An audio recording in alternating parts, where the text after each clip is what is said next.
Good evening, everybody, and welcome to another Tuesday night edition of, the Emma-rated podcast, Gaming After Dark. I'm your host, Mr. Boom Boom Kaboom. It's Noof Nukem in the room, and welcoming back my amazing panel. The man who always brings the common back to sense. Titan Drago is in the house. What's happening?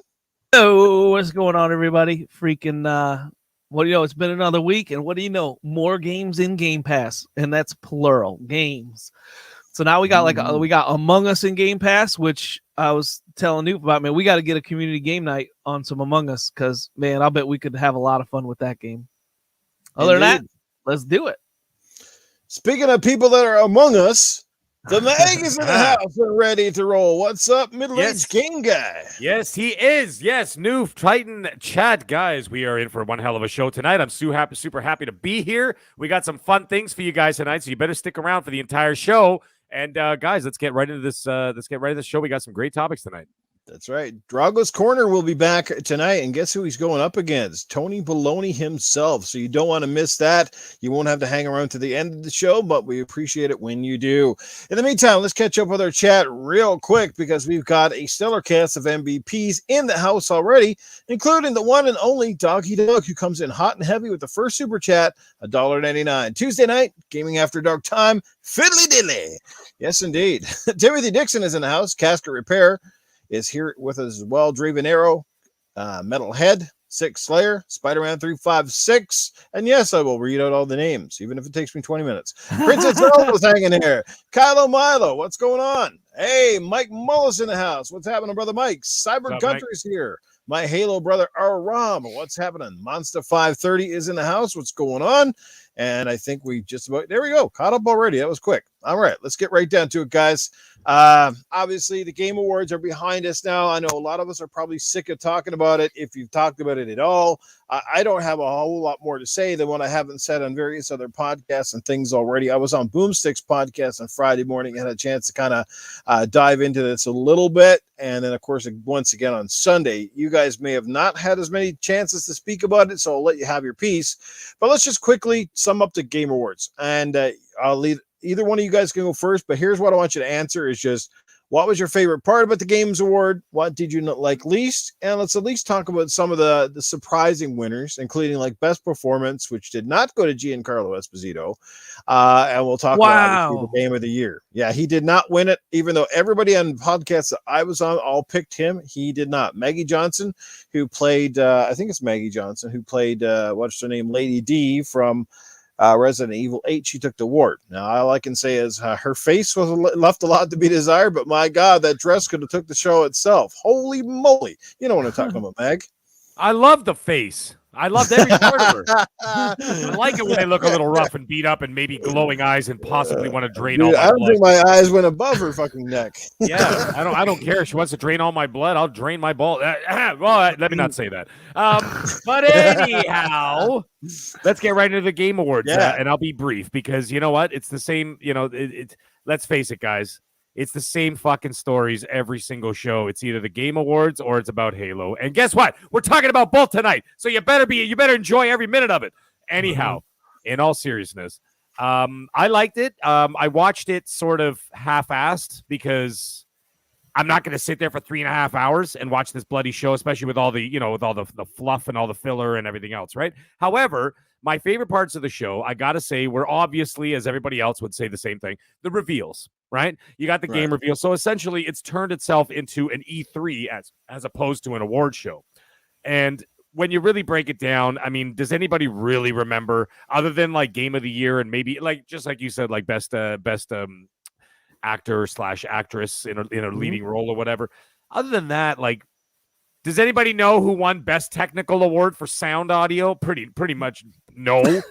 You know what I'm saying? Like, nobody knew who won that award or whatever. Everybody was just remembering, oh, yeah, they showed another trailer for Elden Ring, or they showed Forspoken, or Hellblade 2, right? That kind of stuff. Right. That's all that you remember out of these things, right? Exactly. So, but anyways, the reveals were excellent. My only thing is that I still hold, I mean, I'm not taking anything against It Takes Two. However, I still got to say, man, Psychonauts 2 is still my Game of the Year. And for what was there, okay, I should reiterate that, what was there. Because ever since Halo came out, everybody's like, oh, Halo's my game of the year. Halo's my game of the year. That's fine. But when I'm saying Psychonauts 2 is my game of the year, is it's because that was what was on the docket. You know what I mean? At the award show, right? Halo was not. But I would say Psychonauts 2 was still my game of the year. I would have picked that over It Takes Two. And actually, now that you're talking about that, I would say that Psychonauts 2 is still tied for first place with Halo. I didn't think I was going to like Halo as much as I did. But I do. I really, really, really like it. But we'll talk about that probably next week, or later tonight anyway. But anyway, other than that, I thought the show was good. I liked his message at the beginning, though. It's kind of funny. I actually got to shout out, Randall Thor and, of course, Jez Gordon. Jez Gordon actually said, he goes, it's funny that Jeff had the very beginning of the show when he talked about the abuse in the industry and harassment and all that kind of stuff, and that all developers and everybody in the industry deserves to be treated equally and all that kind of stuff, right? And then right after that, they have Sting performing a song from a Blizzard game, right? Which is one of the companies accused of the worst kind of harassment, sexual harassment, and racial inequality, and all this other shit. And dude, there's still stories pouring out of that place. Yeah, it's like a sieve. It's like a fucking sexual harassment sieve. So you see what I'm saying? So like he just says, there's no room for this in the industry. And by the way, here's Blizzard. Here's a Blizzard song. And then after that, they did something with Activision. And then right after that, it was something. Was it Ubisoft? I can't remember which one. It was another company that was up there, and they were also catching shit for all kinds of harassment and abuse in the workplace and everything. And those were like the first 3 fucking reveals in the show, were the same companies that he just kind of like sort of very vaguely berated at the beginning of the show, right? But it was kind of fucking funny. But let's get the sexual harassment companies out of the way first, okay? Let's get them out. Yeah, well, because guess what? They pay the bills, right? So, it's crazy to say, but it is kind of ironic, and it's not really funny, but it kind of is a little bit funny in a dark way that, like, that's what happens, like, right after that comment, the first 3 companies. The thing is, it's like so bad it's funny. And the stories that we're getting are like funny. Like one is like, all right, so at Blizzard, like there was this one story where apparently breast milk was often stolen. Like, why? Exactly. Like, what is going on? So we got pregnant women over there, or at least women that that just lactating. that just had a child and are lactating, and people are stealing breast milk. Like, what kind of shamble is that place in? Like, does no one give any fucks? Dude, that's the most insane thing I've ever heard in my life. Yeah. Often. They said often stolen. Yeah, that's the part that gets me. Not like one time thing. Some guy in the back cuticle with a big old milk mustache. Yeah. Like, I could understand if it was one time, some fucking guy probably thought it was like, oh, here's the 10% milk for my tea. And then all of a sudden he's like, that's not 10% milk, and then never does it again. But then, like, that for it to happen often, it sounds to me like some kind of really sick fucking fetish, man. Six asked 2% or a whole. I gotta say pure, man. Is there a I don't fucking get it. Hi, Lupa. Oh, and the next Call of Duty is called Milk Zone. Yeah, no shit, eh? Like, oh my god. That is fucked up. But anyways, I thought it was it gets better each year in terms of its production value, right? The show gets better. It's at the Microsoft Theater. So that Jeff has access to all the bells and whistles when it comes to, the stage lighting, all the tech that goes into the show and stuff, right? So that's really cool. And you know what I got to say, out of everything that I saw there, I got to say that the company that came out the strongest was Xbox. Yeah, I mean, they were fucking crushing that show. Nobody was talking about anything that Sony was doing. Sony didn't really show anything. I know they're going to do their own thing, obviously, in the new year, and they got some big games coming up. I mean, you got Legacy of Thieves January 28th. You've got what the fuck is it? Horizon Forbidden West in February. You got Forspoken coming up in May, and then Ragnarok whenever. But they showed some stuff, but the buzz was still around Xbox. You know, Yeah, they but showed was the that Halo. but was that by default though? Because Sony obviously had a little bit more of an off year. They started out strong, obviously, with games like Ratchet and Clank, which got nominated in various categories, Right. and obviously Returnal. But wasn't I'd still say, compared to other years, it wasn't one of Sony's stronger years. Certainly one of the more memorable type. And then of course Nintendo had a pretty much flat year outside of Metroid Dread, which again, got nominated, but still wasn't really like high on people's radars. It wasn't exactly the Metroid I think a lot of fans hoped for. I think the ones I spoke with were hoping for something more along the veins of Metroid Prime. Right. Yeah. And yeah. Nintendo and Sony came out flat this year, and the thing is, they did have, just like you said, they did have big releases. Like they had Returnal and they had Ratchet and Clank. But a day now think about this, and it's not just because we run in certain circles. I actually run in many different gaming circles, like PlayStation guys and everything else, whatever. Right. And just to keep my finger on the pulse. And plus, let's face, I'm a PlayStation fan too. I love their games. I just hate the fucking company, and I don't like their extremist fanboys, but which I make fun of in my videos. But besides all that, was anybody talking about Returnal like a day after it came out, or even Ratchet and Clank? It didn't even fucking budge. Exactly. It didn't even move the needle in terms of mind share. Like people weren't talking about, oh, did you get through this part in Ratchet and Clank and this and that? Like nobody gave a shit. People were were getting a platinum on it literally the day after it came out. And then that's it. You didn't hear a peep out of it until they started announcing the Game Awards. So it's not so much just about like the quality of their games. They don't have a grasp of the mind share yet.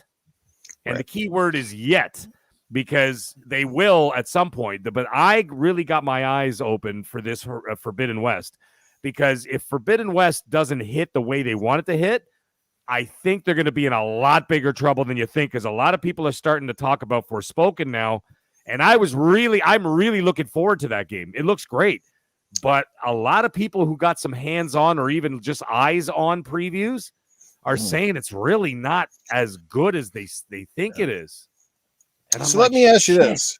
From the podcasts I've listened to, including stuff from my own podcast, one thing that seems to be relatively unanimous this year is the Game Awards were pretty good, and they had some damn good reveals. I mean, we're going to talk about Hellblade shortly, but the consensus was a little bit too long. Again, it has that weird lull sort of right at a certain part of the show. And the other thing was a lot of too much about music and stage performers. And then, of course, the thing that the award show is about is actually giving out awards. Many of them had very little time to talk. We're almost rushed off the damn stage. I mean, this is what it's about. But you really all we saw was world premieres and trailer this and commercial that and something else. Like I said, it was like the awards really took a backseat to everything else, and perhaps that's how it's going to be, because obviously you got to pay the bills. But and if you look at the Game Awards polls, right, that Jeff Keighley always puts out, usually before the show or after, what do you watch the show for most? And the number one vote is world premieres, right? So sure. So what do you think about that? Would that be an accurate assessment from your perspective? You talking to me or Titan? Well, both of you guys, but let's start with you, since you were carrying on. Okay, sorry. Well, yeah, that's what I was saying. Like when I first started my whole little bit there, is it's basically like E3 now. You know what I mean? Like you're just watching it to see what's coming up, what's what everybody's got planned for the next year or so, what world reveals or a world premiere, and all that stuff. So, you get excited for all those things. And then like I said, does anybody even remember 3/4 of the winners of the awards that night? Not really. Because everybody's talking, everybody's talking about because they don't reveals. Showcase it. I mean, it's the Game Awards, and they're like, hey, they won this one and this one and this one and this one. Here's on to the real news. It's like such a it's not even like in the back seat. It's like a family van, there's the back seat and then there's the way back seats. Like those are the awards part of this show. That's part of why I don't like it. That's part of why I didn't watch it. That's part of why I don't watch this. It's like like so many people have complained about the ads. Kylo Milo in the chat. I've seen it all over Twitter. Ads. Yeah. And it's like I don't know that because I didn't watch the fucking show. I watched a couple fucking, summative videos on it, and I'm okay with that because Mag called it like what'd you call this, a baby E3 or something like that, like basically E3. Yeah, so it's like I Like, My what are you only watching problem the is- E3 awards for? my Are only you watching it to see the orchestra perform, like, the latest song? I mean, I do because I'm a music guy, but like are people watching it to see an orchestra playing the theme song from God of War Ragnarok? No, they want to see the trailers for what's coming up next so they could beat their chest and whatever and blah blah blah blah. right. But yeah, who just put that comment up, Noof? Who said that? That's exactly it. There you go. Okay, Legal Papa's 100% right. My By the way, only what's up? problem with calling it another E3, is like I would never miss an E3, and I usually watch E3 more than once.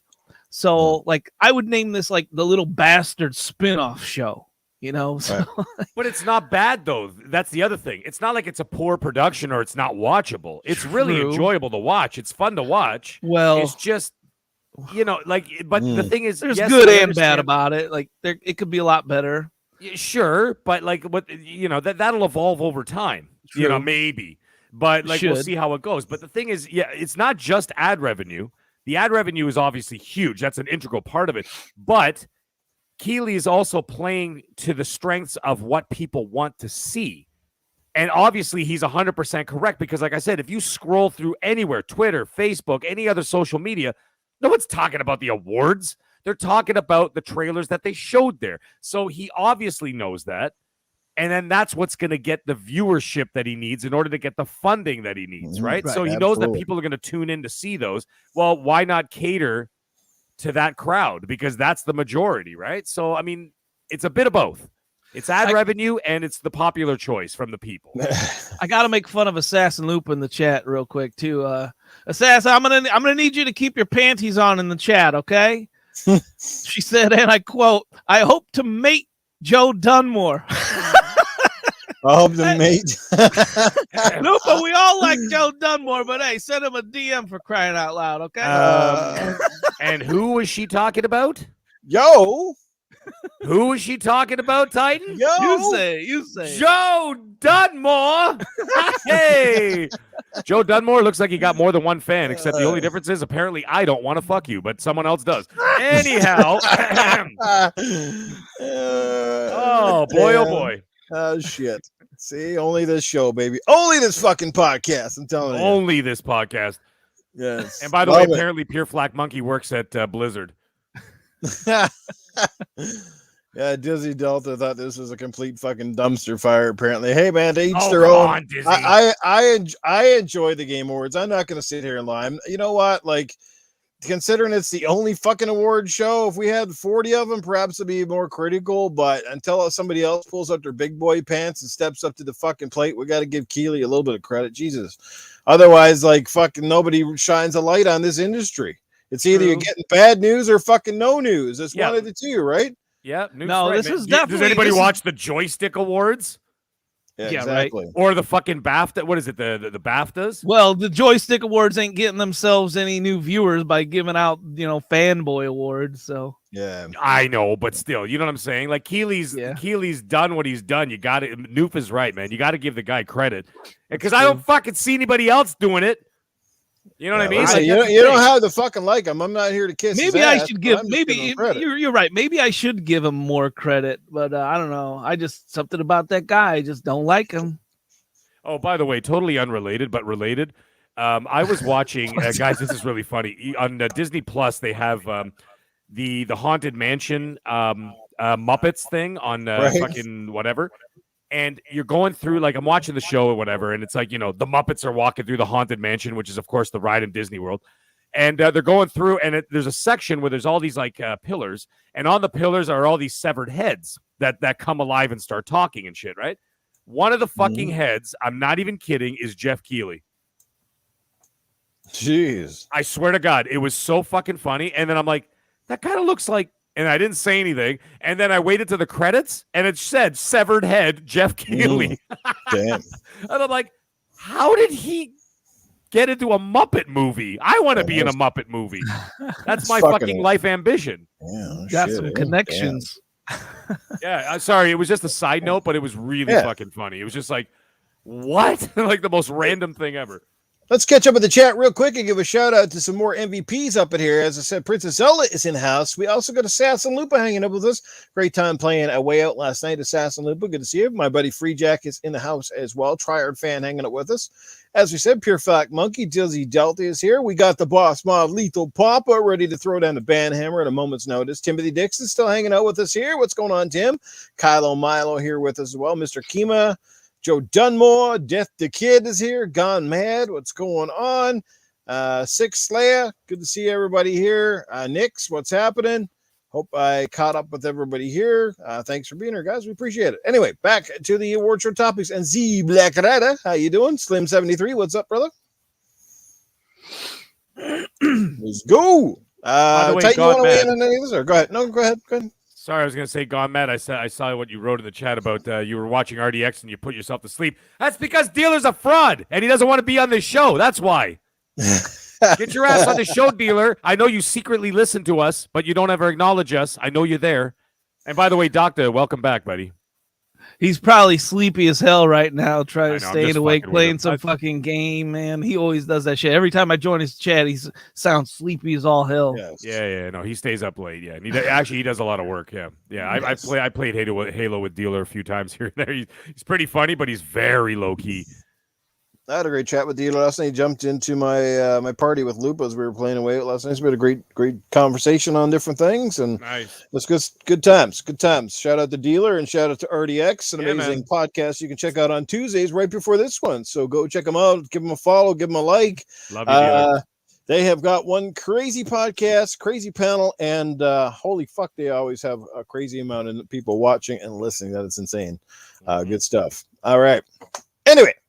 Well, thanks, Dealer, for shouting me out. I didn't get to catch all RDX. I only little bits and pieces. I was cooking dinner, but yeah. Anyway, any more thoughts, Titan? Did you want to weigh in on anything from Just the game? real quick, we Sure. talked. Just real quick, we talked about the reveals, and I just gotta shout out to the Hellblade 2, man. Like how wowed I was at that. Like seriously, like their photogrammetry is on another level.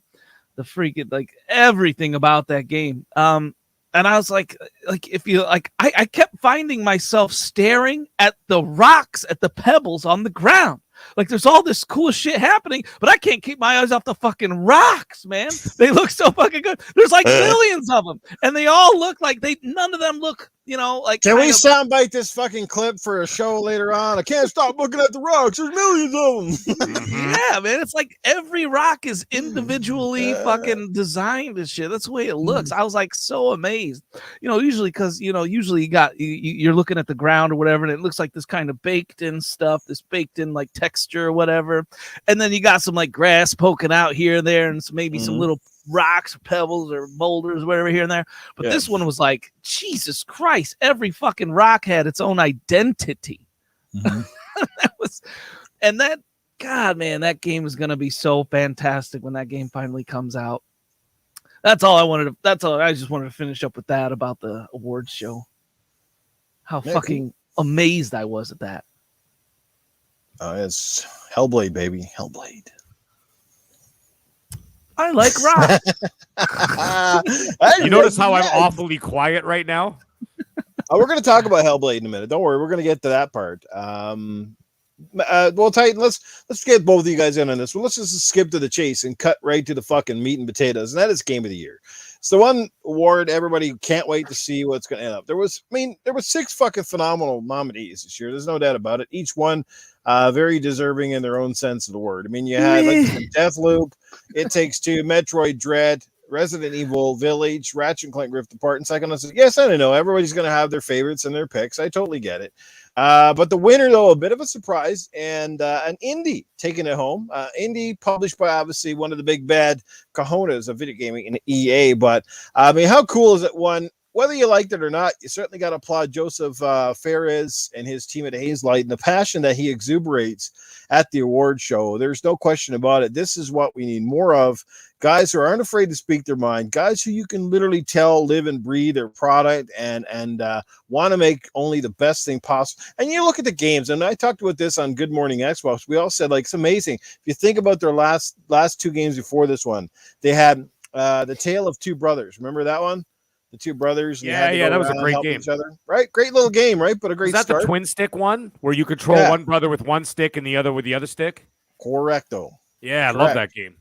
And then, of course, they come up with A Way Out, which is a really cool cinematic but playable experience that me and Looper are playing right now, and it's unbelievable. Like, we're having a blast. And then, obviously, It Takes Two, which just ups the ante in every aspect, takes the best things that you love about most modern platforming games, combines them all into one fantastically whimsical story, fantastic graphics, sound, art direction, you name it, and combines it with a heartfelt journey.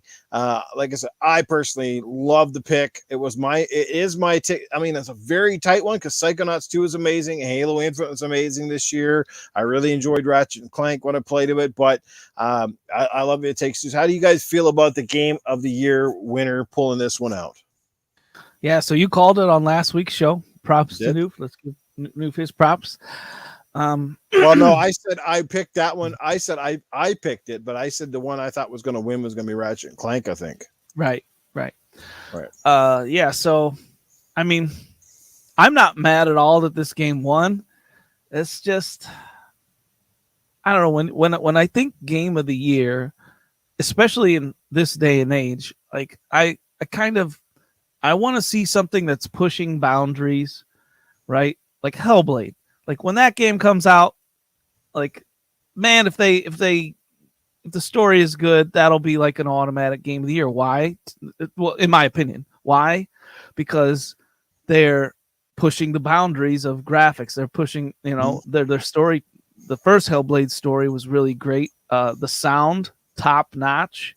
Everything you're looking for in a video game. I even like the combat. It was what it was. It wasn't overdone. It wasn't. It was what it was. It was good. And it didn't have to be fantastic, right? Not every game has to have fantastic, combat in it or whatever. Mm-hmm. So like that took like a backseat to the gameplay in of itself and the puzzle solving. Well, this is another puzzle solving game, right?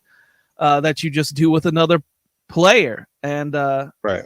I do like the fact that a puzzle game kind of won and an indie one at that, because I'm not sure when the last time an indie game won Game of the Year. Does anyone know that one? No, not offhand. Because usually it's, let's face it, if it's not a third party, then it's a Sony first party, right? That's what it feels like to me. That is what it feels like. Those games are quality. I'm not taking anything away from those games. Those games are all quality. I still think Red Dead Redemption 2. It's sad that you gotta like say that, right? Ain't it, Mag? Like you gotta you have to explain it to everyone, so like no one comes at you from this weird angle. I don't give like, a fucking I rat's this. cunt if You're they fucking come at me on PlayStation, this and that. No. I'm not even. Yeah, I know how people do that. They're like, not that I don't like them, but no, I really do like those games. I'm being absolutely genuine. But you're right. But I still think that for example, that year, 2018, Red Dead Redemption 2 should have won Game of the Year over God of War. Mm-hmm. That was me, and I thought that was a fucking shoo-in. That was. But Red Dead Redemption won every other award. They won like 8 other awards that year, and then God of War took the Game of the Year. But you know what? I can't argue. Well, anyways, I could argue it all day. How does a game that wins all these awards lose to the game that won? Yeah. It just doesn't make any sense. Well, you know what? It's just like sports, Titan. Like when someone gets a penalty and it may be a little bit too close and the fans are not happy about it. That like maybe the next quarter or the next half or the next period, whatever sport you're playing, the refs usually balance it out. Even Tryhard fan in the chat, who's primarily a PlayStation gamer and stuff, he kind of sums it up. Like Ratchet and Clank had top tier visuals and gameplay design, but the story, characters, and soundtrack were all fairly lackluster compared to other games. He couldn't have summed it up better. I think he hit the nail on the head. It's a great game. It didn't elevate itself like above and beyond in my opinion. I think very solid, but it's nothing like you really haven't played before. But if you played Psychonauts, what was the last time you played a game that was that freaking wacky? That thing was nuts. The thing is, it was, and like I thought that Psychonauts 2, it wasn't just because it was actually, you know what, anybody else find it interesting that basically the two contenders for Game of the Year, essentially, between what's it called? It Takes Two and Psychonauts 2 were both platformers. That's very rare. You got to admit that. That is. You know what I mean? And because basically everybody knew it was going to be between those two. Can I go, Titan, or do you have something else to say? No, have at it, man. Okay, You're I on a was roll. gonna actually push back a little bit in what you said there about about innovation and stuff like that, Okay. or is that I think that It Takes Two does do that. And if you actually, when you actually play the game and you're like, all right, why do I have a nail gun? They're like, oh, here's a nail gun. I'm like, the fuck am I going to do with this? And then they give, the other character, whatever, a rubber band or something. And then all of a sudden you get into that level and you realize the one character has to shoot that nail gun into the wall so that the other one can swing on it with their rubber band. You're like, that is fucking clever. Yeah. And I actually think that there was a lot of mechanics that were put into that game with a lot of thought. Yeah. That really made that co-op shine, as opposed to, all right, let's just be two bumbling assholes jumping on the same platforms at the same time, like every Mario game. Good point. Right? Yeah, and the boss fights were really fun too. Yeah, and you had to actually utilize the different item tools. the different tool or item, whatever, that you were given by the fucking whatever, the Mexican fucking heart guy or whatever, the romance guy. Hey, let's go. That is one thing that kind of started turning me off at the end of that game. That guy, they went a little overboard with him. Hey, let's go. It was getting a little annoying at the end, but the thing is, the tools the tools and items that you got played such an integral and detailed part of the game that it wasn't just like, oh, it wasn't just a one-off, like, oh, here's a nail gun, let's just shoot the bees with it. It was specifically so that the other person can get from A to B, and then vice versa. And like you said with the boss fights, same thing with the boss fights. You had to utilize each individual weapon, unique weapon for the unique situation in order to be expose the boss, and then you can actually hit him or her or whatever it is. The vacuum was hilarious. Yeah, so I thought the vacuum sucking the eyeballs out of its head. Yeah. So I think that actually the game had a lot more innovation than I gave it credit for when I first went through You're it. right. But Psychonauts 2 writing, I think, was fucking top tier. And it really made you think about stuff. Like, you thought it was kind of funny and cute, but then as you go through it, you realize how fucking dark. I think the one area that got robbed was the one category I really think this game got robbed was best art direction, because it got won by Deathloop. Yeah, that is actually that's yeah. I disagree. I mean, art direction. I mean, fuck, that whole game was fucking art. like each level when you went into the person's mind, and then it was all designed. It was all designed based on like their thoughts and feelings or what they were going through, like the alcohol level. The person who the alcohol abuse level or whatever. Yeah. And that was fucking remarkable. All the details that were put in there, all the game show. How funny was that? Yeah. The game show, the cooking game show. Yeah. And it showed when all you're the inside somebody's head and you're on his fucking tongue and you can see his teeth from the inside out and shit. Right. Like, what the fuck? Yeah, it was crazy. And it showed all the things that people struggle with, addiction, anxiety, depression, all kinds of different suicidal thoughts, all these mental health issues and things, and things that people think about. It's insane that was all not just put in the game in the writing, but it was also displayed in the way that the levels were designed. That is, I don't understand how it didn't win art direction. Let me ask you this, Matt, because I haven't played the game because I just couldn't get into it. So, like, as you go through the game, what kind of light does it shed on like mental health issues? Do they do like a Hellblade kind of thing, or no? They don't talk about it. They just leave it up to you. Okay. Like, you just got to figure that shit. Like, you just you see what's going on, and like as the game progresses further and further, you start to connect with like the actual characters, and you're like, holy shit, man. And then you may even connect with them on a personal level. You might be like, you know what, I go through the same thing. And it's crazy to see it being portrayed here the way it is and manifesting itself the way it does when you go through their mind, right? So it's pretty wild because like you make a lot of comparisons to what you go through in real life.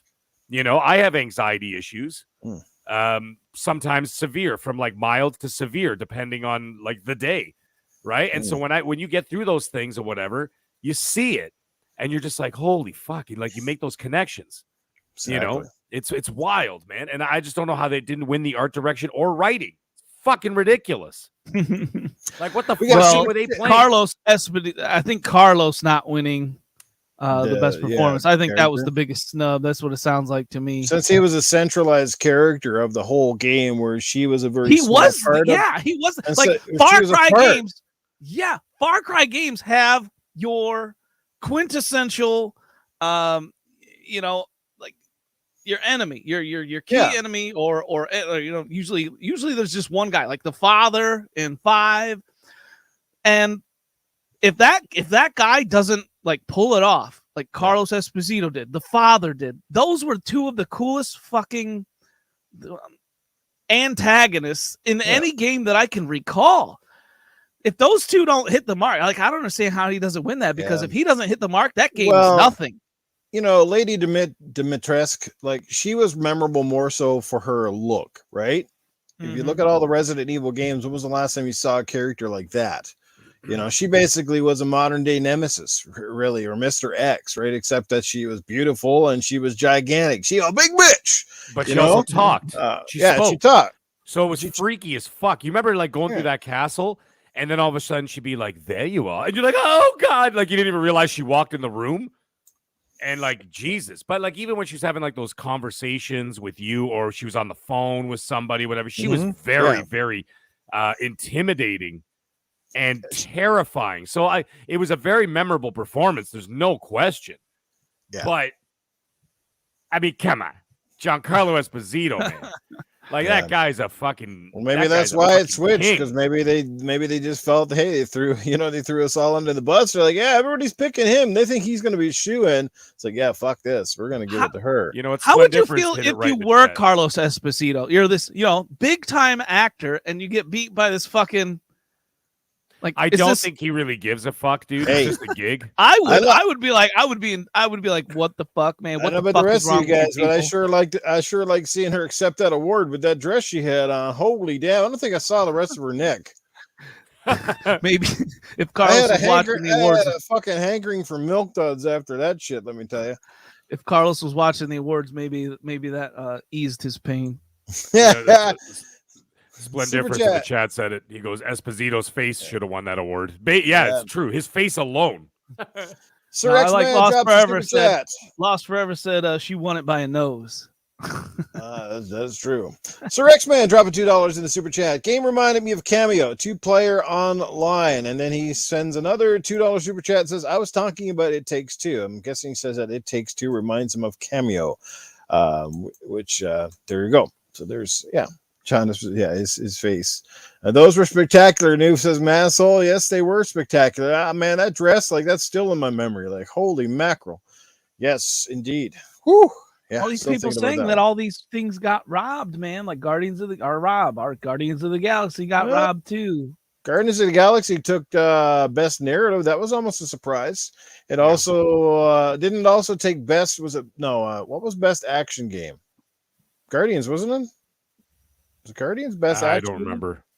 Anyway, I could probably pull it up. But regardless, like I said, we'll close down this portion of the show and move along to probably one of the biggest surprises and certainly one of the biggest talking points of it. So, anyway, congratulations to It Takes Two. Phenomenal game. If you haven't played it, guys, please do yourself a favor and try it out. It's amazing to play with your siblings or a friend. It's couch co-op, and it is also online. And the cool thing is, if you can't afford it or not even sure you really want to drop money on it, it is you can actually play this. Only one person has to have the game. Now here's the downside. It's in Game Pass right now. Game correct? Pass, yeah, it's on Game Pass right now, so no excuses. That means everybody can get achievements because you just got to download it and everybody gets. So before it came to Game Pass, how it worked is the person who actually owned it, bought the actual copy, they were the only ones who could get the achievements for the game itself. So now that you can both download it through Game Pass, you're both going to get all the achievements as you go through it. So there you go. But what another nod to Game Pass that is. Freaking Game of the Year in Game Pass. Just, man. Yes, not even a year later. Yeah. That's insane. Well, that is insane. How many games that won the awards or were up for awards are all in Game Pass? Yeah. Think about it. It Takes Two. And Resident Evil will be in there shortly. Resident Evil will be there eventually, I think, the spring. Forza Horizon 5 also won an award, right? So that's 3 right off the top of my head. You know what? Actually, I'm amazed. Did Flight Simulator win anything this year? No, I don't think it did. I thought that The was best slightly- even the best sim went to Age of Empires. Oh, and that's also in Game Pass. And Yep. it's also an Xbox property. How about PC that? Game Pass. Yep. That's right. No, So it's definitely you a got great show 4 for games. Xbox. Yeah. Phew. Game Pass fodder my ass, right? Yeah, you got. I mean, what That's else right. can you get in there? You got the, Forza Horizon actually took a couple awards as well, including I think it took the one for best accessibility, because they're even going to have a mode or something or feature coming out real soon if it's not implemented already with sign language, which would be I think a first for a game. So that's pretty cool, and a bunch of other stuff. So that was pretty cool. See Phil Spencer down in the down with the crew as well. That was pretty neat. But here's one of the biggest things that came out of the Game Awards. It was one of the things that started the show, and I missed it. I had to come home and rewatch it because obviously I was at work and came home and part of the show had already started. But it was Hellblade: Senua's Sacrifice. I'm going to pull up that screen here, you guys, and you can watch it in the background here. But my God, is all most people end up saying after they watched it. Of course, you got people loving it, and you got some of those morons, the naysayers, that sort of stuff. So, but yeah, let me just share it out. We can play the trailer in the background here. Let's get here. Here we go. All right, guys. Why do you And sound there you like go. the Swedish chef from the fucking Muppets? Birdie, birdie, birdie, here's the ninja theory, hardy birdie. Sorry, I couldn't help myself. That was awesome. But anyway, guys, you got a chance to probably watch this probably 100 times already. Built on the Unreal 5 engine. My God, this thing, and it was in-engine gameplay, according to developers who wanted to make that very clear. This wasn't a CGI cutscene.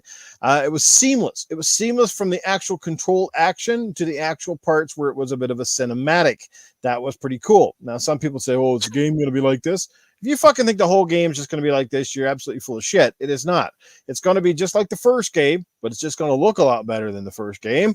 And it's going to have visceral action and great sound effects and all that good stuff that only Ninja Theory can do the way they do it. But obviously, I think, and I said this to Dealer, and I said to a few other guys, I said this essentially was a showcase. It was a bit of a tech presentation besides, being in game to show off how this game looks. The great textures, the lighting, the animation system. It's just phenomenal. How did you guys feel about it? Meg? Yeah, man. It was something else. Like, it was the way I looked at it, it was fucking mesmerizing. And I got to tell you something. Obviously, with the Unreal Engine 5, the one thing, no matter how realistic games can get and whatever else, right? The one thing they can never, ever truly nail that so far to date is the movement and the way people walk, and you know what I'm saying? Like, they look great, and the shadow, the lighting and the whatever looks wonderful, and and sometimes. And the other thing is the skin. Skin always looks a little off. You know what I'm saying? Like a little bit like mannequin-ish. A little plasticky, a little rubbery. Yeah, kind of deal. yeah, like a little plasticky, a little. Even if they try to make it look realistic, it still looks a little shiny or a little bit too dull. Like, it doesn't look realistic, right? Mm-hmm. And then when they start moving, it's always got that sort of. It's still got that sort of like artificial movement sort of thing. But then you watch this, and then you're like, look at the way she runs, look at the way she crawls, look at the way she sneaks, look at the way she turns her head, whatever else. That's about as real as it fucking gets. At least, up until this point. I'm sure maybe 10 years from now, we'll be saying the same thing again from our retirement homes. But anyways, the thing is that it just has that like sense of realism where you're like, okay, I don't feel like I'm watching a game trailer right now. It feels like I'm watching a fucking movie. You know what I mean? Or even one of those movies, those movies where they actually do the like a CGI movie, but they're based on like that photorealism kind of This vibe. looks better than Bayoblade, man. Yeah. It's fucking crazy, man. It's like it almost looks like a mixture of like 300 and Beowulf or whatever. You remember one of those like Beowulf? Yeah, like it's fucking crazy. And so like Sin City Look at those kind of flames, vibe. man. Like, Jesus. yeah, look at the flames, look at the lighting, look at the look at the rocks, Titan. Enjoy them. And the best part about the rocks is coming up here after the end of the cave too. Of course it is. The thing is, like, Hellblade 1 was dark, right? And this game looks like it's doing what every successor needs to do, and that is take what was good about the first game and take it to the next level. Like, this game is next level dark. The next level character graphics, the environment, like everything is there. And look at that, like that fucking giant, man. Like, my God, that is fucking cool. You know, the other thing is too is that there's no HUD, like little HUD. Yeah, no HUDs. Wasn't in the first game either. There's no, like, you know, button prompts this or anything. Part here, this is actually live action right here. When she's running, that's you controlling. That's you controlling. You could totally you could tell like the difference between a cinematic and then when you're actually taking control, right? I'm sure you could move from left to right and back and forward or whatever, but obviously they have, you know, whoever's doing it, it's obviously a very controlled demo where they're like, okay, we want you to literally run straight out of the cave because it's for a demonstration, right? They don't want you to be a jackass and running fucking like a zigzag or something. Here are the look at those fucking rocks. There, see right there, now. That's fucking rocks. They're all the rocks. They're all different. Well, see, this is the part that's always blurred the games. There's been a lot of great looking games in the last 10 years, but what happens to those games is they're always restricted by animations. Do you know what I mean? Yes. Like the games itself don't have like what we call a transitional animation where the character like let's just take, for example, if you look at God of War, fantastic looking game, right? A great animation on its own, but it's always a set animation. So like when he throws an axe a certain way, it's always set. When he gets in and out of the boat, even people brought that up when they had the God of War 2 trailer. You know, he gets in the boat the same fucking way. And it looks gamish, right? Whereas the graphics are on such a level here, it just fucking looks like cinematic. It looks like CGI almost, right? Yeah.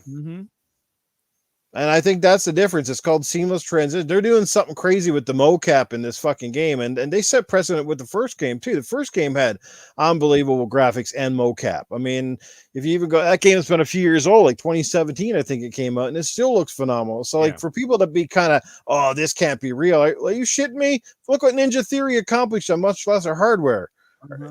With a small dedicated team. These guys are fucking talent, man. There's a reason Microsoft spent money and picked these guys up fairly early in the acquisition cycle. And if you look at like the the creation videos of behind the scenes on how they created Hellblade 1, and then and they've done a couple with this one already as well. Just the equipment that they show is like now, because like now she's wearing this, like, I don't know, like a visor type thing, and it's just shining this like blue light, this like, it looks like a blue neon light on her face.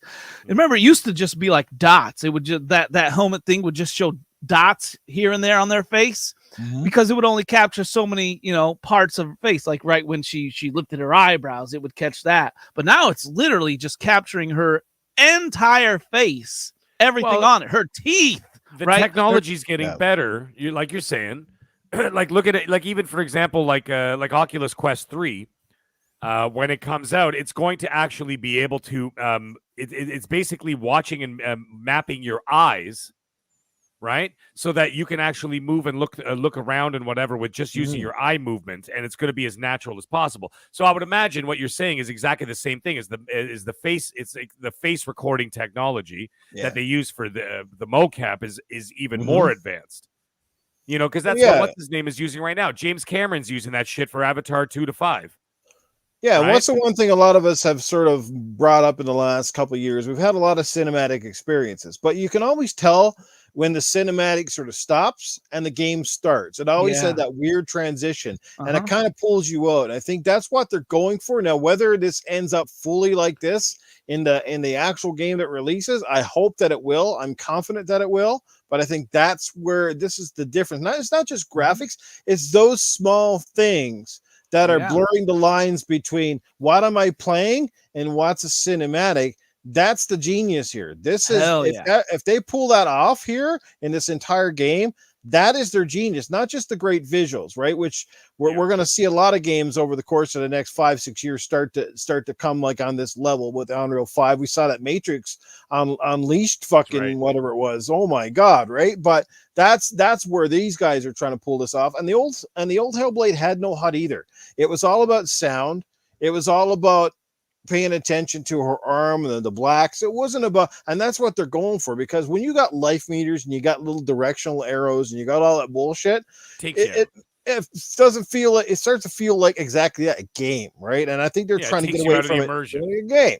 Yeah, we got a great comment coming in from Metalhead. He drops $5 in the super chat. This is funny. Hellblade 2 made every game after I look like my toilet bowl the morning after a big night on the drink. Boom, shit, boom. Great comment right there, guys. Great comment. Anyway, guys, sorry, I didn't mean to take it over here, but finish her up on your thoughts. This is incredible. That's all I can say, man. I can't wait. I'm glad you took that over, man. That was a great point. And you're right, man. The seamless transition. That's also on another level. Like nothing has seamlessly transitioned from kind of, do we call it CGI if it's in engine? I think this is just straight in engine. Yeah, well, let's just look at one of the best games from last year, The Last of Us 2. If you look at the cinematics in Last of Us 2, they're unbelievable, right? But as soon as it cuts away to the game, it's instantaneously noticeable that you are playing now the game, right? That's the thing. Mm-hmm. This kind of gets rid of that. I think that's what they're going for anyway. Yeah. Yeah. They definitely nailed that on the head, man. Dude running away on effects. fire. Look at this fucking lighting, man. Like, Meg said, it's got to be about the skin and the eyes and stuff that just, this is nuts. You didn't know you were watching a movie here? Like, Jesus. Yeah. Well, see, it's when she turns there and running, now you're gaming. Like, you could tell when you're going to be gaming because it makes sense, and like that's obviously you again gaming, right? Like that's the transition right there. Yeah, the turn is the transition. Like you can't even tell. But you can see when the camera sets. Right. That's the way you're moving. I bet you her head, there's probably noise where she goes, run. Because I think when you're watching a trailer and listen, that's what she says, isn't it? Yeah, It's all the or something voices, like that, right? So her voices are telling you those are your audio cues as to what the fuck you should be doing. See, my thing with the game is, though, and this is like, it's not even anything I'm worried about. It's just something I just like to bring up, is that it's got to nail the story, and like the gameplay has to be engaging enough that people aren't going to be falling asleep. You know what I mean? Because like I enjoy, like, some people like walking simulators and stuff like that or whatever, and they're great if the story's engaging and if there's just enough interaction with the player and the actual story that it keeps you interested, right? Mm-hmm. That's all they got to nail. If they can nail that, then they're set, because they clearly have the graphics, they clearly have the immersion, they clearly have like what seems to be a much bigger world than the last time, right? So on the technical level, they've nailed it. Now they just got to nail that story to keep people talking about it, right? And I'm not going to lie, like, beautiful thing in the world, but if it's boring, you know what I mean? When I played the first Hellblade, I wasn't expecting it to be that good. Either did I, to be quite honest. Yeah, and that story really, like, because I, like, if you know me, I do not finish a lot of, single-player campaigns. They're just not my shtick, really, but the Hellblade one, I beat the hell out of that game, and because of it was such a good story. It was so cool that, like, everything just kind of fed off each other. Everything was complementary to each other. The way they put that game, these guys, Ninja Theory, those guys are masters of their craft, and they have got this. Like, I'm like, man, I wonder if they're going to come out with a Hellblade 3. If they're going to move off to another game, I wouldn't even care, because those guys are just, whatever they do seems to be great. Ninja Theory is Microsoft's Insomniac. Like, the best thing that Sony did in the last couple of years was picking up Insomniac, because that was one hell of a fucking steal that they got them for. And then same thing with Ninja Theory. Picking up Ninja Theory was the best thing that they've done. I mean, you could argue like Playground and whatever else, right? But Ninja Theory is a fucking class amongst itself. Mm-hmm. You know what I mean? Like they're just beyond words. Well, And who you the better fuck is we gonna better play not gloat. Among Us? We better not gloat too much because obviously if we keep talking about Ninja Theory, some turd burglar is probably going to be like, don't you guys remember Bleeding Edge? Look what happened to that. Yeah, I know. Yeah, Right? That was a, But hey, I love that was Ninja a Theory passion all the way back. that project. was It a was worth side the shot. project game. But Yeah, you know it was what? worth That game looked freaking good. Like, look at the character detail in that Yeah. game. It was nuts. And it was like 3 people made it, for fuck's sake. Actually, you know what? My Ninja Theory, my favorite thing. I remember them all the way back from the PS3 days when they had. Remember on the PlayStation 3, they had Heavenly Sword. Yeah. And I love that. And that was a really good looking game on the PS3. Damn, that was a good looking game. I remember turning that on for the first time, going, "Holy shit!" Because remember, she had the long red hair. Yeah. And like the hair was like moving and flowing and stuff. And I'm like, this is fucking stunning. Yeah. And I think that was incredible back I think then. Anthony Serkis actually did the voice capture and the motion capture for that guy she was trying to kill, that fucking main dude or whatever. Like, if I as in, recall like correctly. Andy Serkis is in like Gollum. Yes, if I'm correct, Oh, I no do shit. believe he played that main character. You know the one I'm talking about, like Yeah, the yeah, evil I know guy, the the one, yeah. old fucking dude or whatever. Yeah. I'm pretty sure it was him, if I remember Oh, correctly. it's fucking cool. I think Bleeding yeah. Edge would have been a lot more successful. They just missed up. I think they missed 2 things on that game. One, Campaign. well, all right, 3. I'll give you a campaign. The 2 was, skins. You got to have a battle pass in a game like that. You got to have gamers earning something. Otherwise, they're not going to keep coming back for it. And then 3 was the game modes. I think they failed on I think there was only one game mode I enjoyed. There was only like 2 or 3, if I recall. But the one game mode was absolutely dog shit. It just was not fun. It was very bad. I don't know. Yeah. But And their of course abilities and stuff were really good, right? They played off of each other. They played uniquely off of each other. I think there's still potential with that game, but the way they handled, there was no battle pass, and there you go. And that game, if the community dies, the game dies. It's that simple, right? And if you're trying to find servers and you jump onto a game like that and nobody's on to play, and you can't really play it offline or anything like that, there you go. That's where, I guess, the campaign could have helped it to some degree, is to help you learn the characters or give you something to do if you couldn't find people to play with, and that was a big misstep there. So, but I mean, obviously, like I said, it was a small project.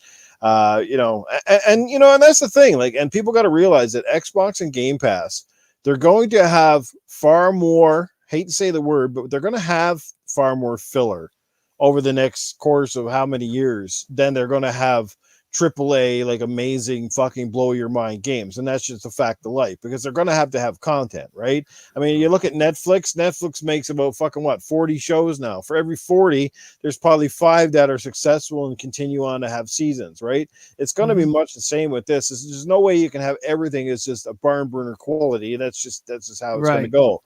And there are going to be some stuff that's going to come from top tier studios that you kind of go, but that's the magic. That's what Phil said. We're stepping aside. We're going to let the fucking studios do the thing and make what they want to make, and let it go from there, right? They're gonna put money into the big stuff, and they're gonna put money into the small stuff. So, and we got another super chat coming in from our good friend DJ Berto Doss. $5. He says, "Can you imagine what hentai gonna look like with Unreal Engine 5? After all this is gaming after dark, I can say that. No parental discretion needed." There you go. Only on this podcast can you get away with fantastic comments like that. Great shit. Any final thoughts, guys? No, that's it. That's it for me. All right. Are we at that point? Should we move into perhaps the Ask Arnold segment of the show? I think so. All right, I think we're ready for Ask Arnold, Safe as Sam, or Cletus, whichever one floats your guys' boat. Let's get to it, because we got some big stuff to get into, and we also got a few more topics, including Halo Infinite, which we definitely want to discuss. So yeah, it is now Ask Arnold. I'll let the panel go first, and you guys in the chat, if you have a question, now is the time to ask. I will say this in advance. I apologize if we can't get to every question. If you wish to have your question guaranteed asked, I do suggest a super chat. It's only a suggestion, but there you go. It'll be highlighted in the chat. So that's all I can say if you're really guaranteed to want to have it asked, because we can only take so many, and a lot of you guys ask a lot of fucking questions, which is great. Great. All right. But anyway, Titan and Meg, your turn to ask a question. Who would you like to ask first? Yeah, I got one for Safe House All right. because I could see Safe House and Senwa. I could see a lot of similarities there, right? So Safe House, you know how Senwa has, voices in her head. How many voices you got going on in your head, Safe House? And what do they tell you? A lot of fucking voices in my head, bitch. Let me tell you, a lot. I put Senua, she be on that beach crying all fucking day. You know what? She look at that big fucking monster coming down that meat. That's what I look like to her when I get in her bedroom. I look like a big fucking burning son of a bitch. That's probably because I got herpes and shit and I'm on fire. But you know what I mean? Like, I got a lot of voices in my head, and I want to put some voices up in her head. Let me tell you. Because when she's sucking that motherfucking wiener, she gonna have a lot of voices like, God damn, this dick taste is awful. Fuck, God damn, you fucking Safe House shit, fuck. Yeah. I've got one from Masshole 1977. He asks, Arnold, what do you think about Maggie Robertson in that dress from the awards show?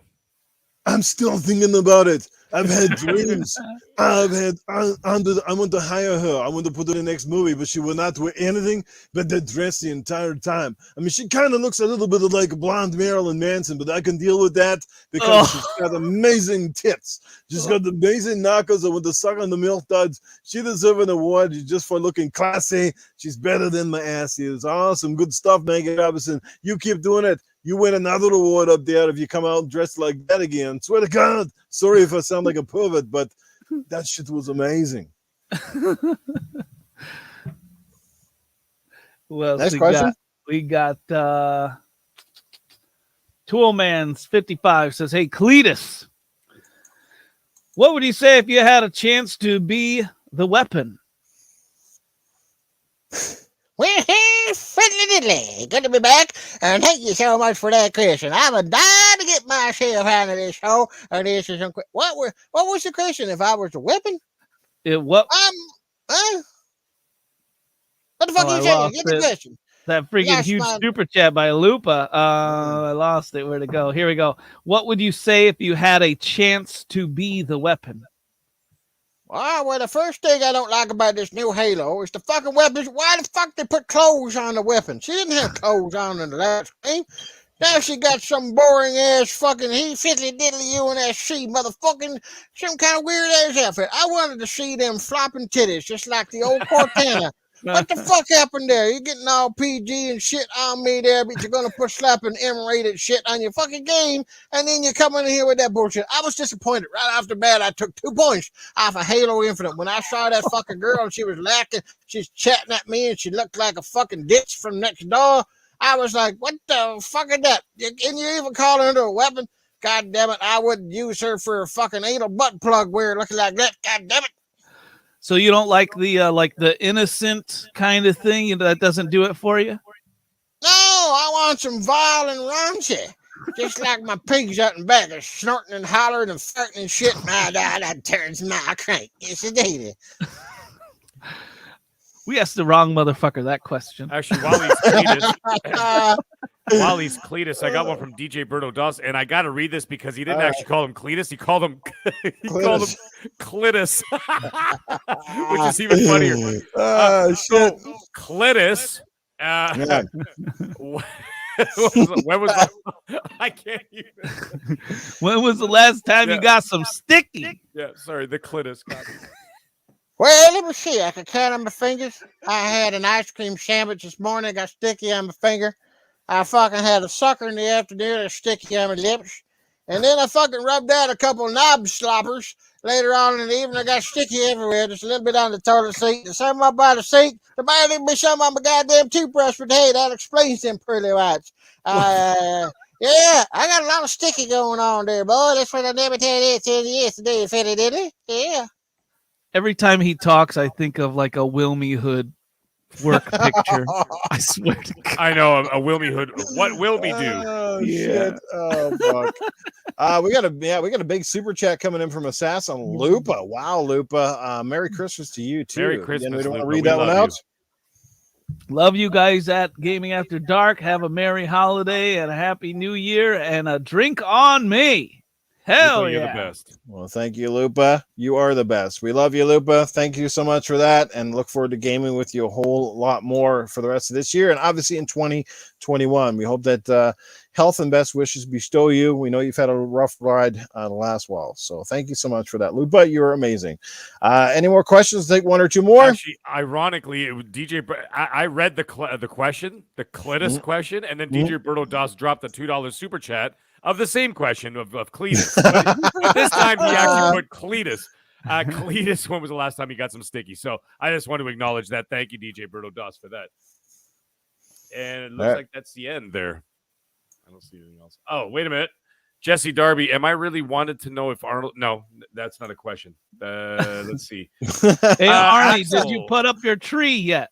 Oh, there you go. Okay. Oh, there you go. We got one from Looper herself. She deserves an extra question after the super chat. Right at the bottom. You guys got that one? Nope. Lupa? Nope. Here, I'll put it up on the screen for you. The fuck? Cletus, what do you think of Titan Drago's anus pebbles? Oh my god, fucking Lupa. Well, hey, fiddly diddly. I am back again. I love all these questions, guys. I'm feeling the love tonight. It must be close to Christmas and everybody's taking pity on old Cletus. But let me tell you, I don't know. I never heard anybody so excited about some fucking pebbles and some rocks in my whole life. And they're saying something coming from a guy that got 3 teeth and 5 brain cells right there. So I don't know what the fuck is wrong with Titan Drago, but I think he got done too much fucking smite. He's getting all excited about fucking rocks. I can send you a whole bag. I got lots of rocks outside this shit. I can send a whole bunch to you, son, if you really want some rocks. He looks fantastic. Let me tell you. Yeah, much better textures than shit you get on that Nintendo Switch. Nice. Rocks, Jesse man. Darby's asking. He wants to know. Sorry, it was a question. I thought it was just a comment. He wanted to know if Arnold was going to be running for president. No, that shit, and that ship is sailed. I'm not really interested in the president. Who the fuck wants all that pressure anyway? You're damned if you do, you're damned if you don't. They want someone to shoot the shit out of you. I don't want to run this fucking country anymore. I just want to do my shit and bang all of the maids. Let somebody else do the fucking shit and take out the crap for it. I don't want to do this shit. This country's great. But honestly, the fucking people that run it, they're all fucking morons. You're just going to elect another moron for another moron, and I don't want to be there. I don't want to be another moron. I want to be your man. I want to be the T-800. I want to be the commando. I don't want to be the guy known as the guy who runs this fucking great country into the ground. I'm not that kind of man. So no, that's the answer to your question. Not being born in America also hurts that cause. That is true. I wasn't born here.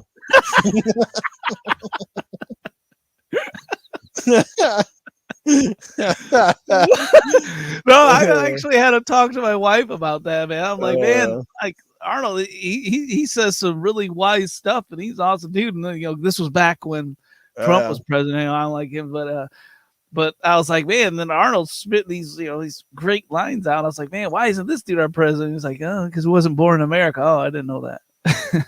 All right.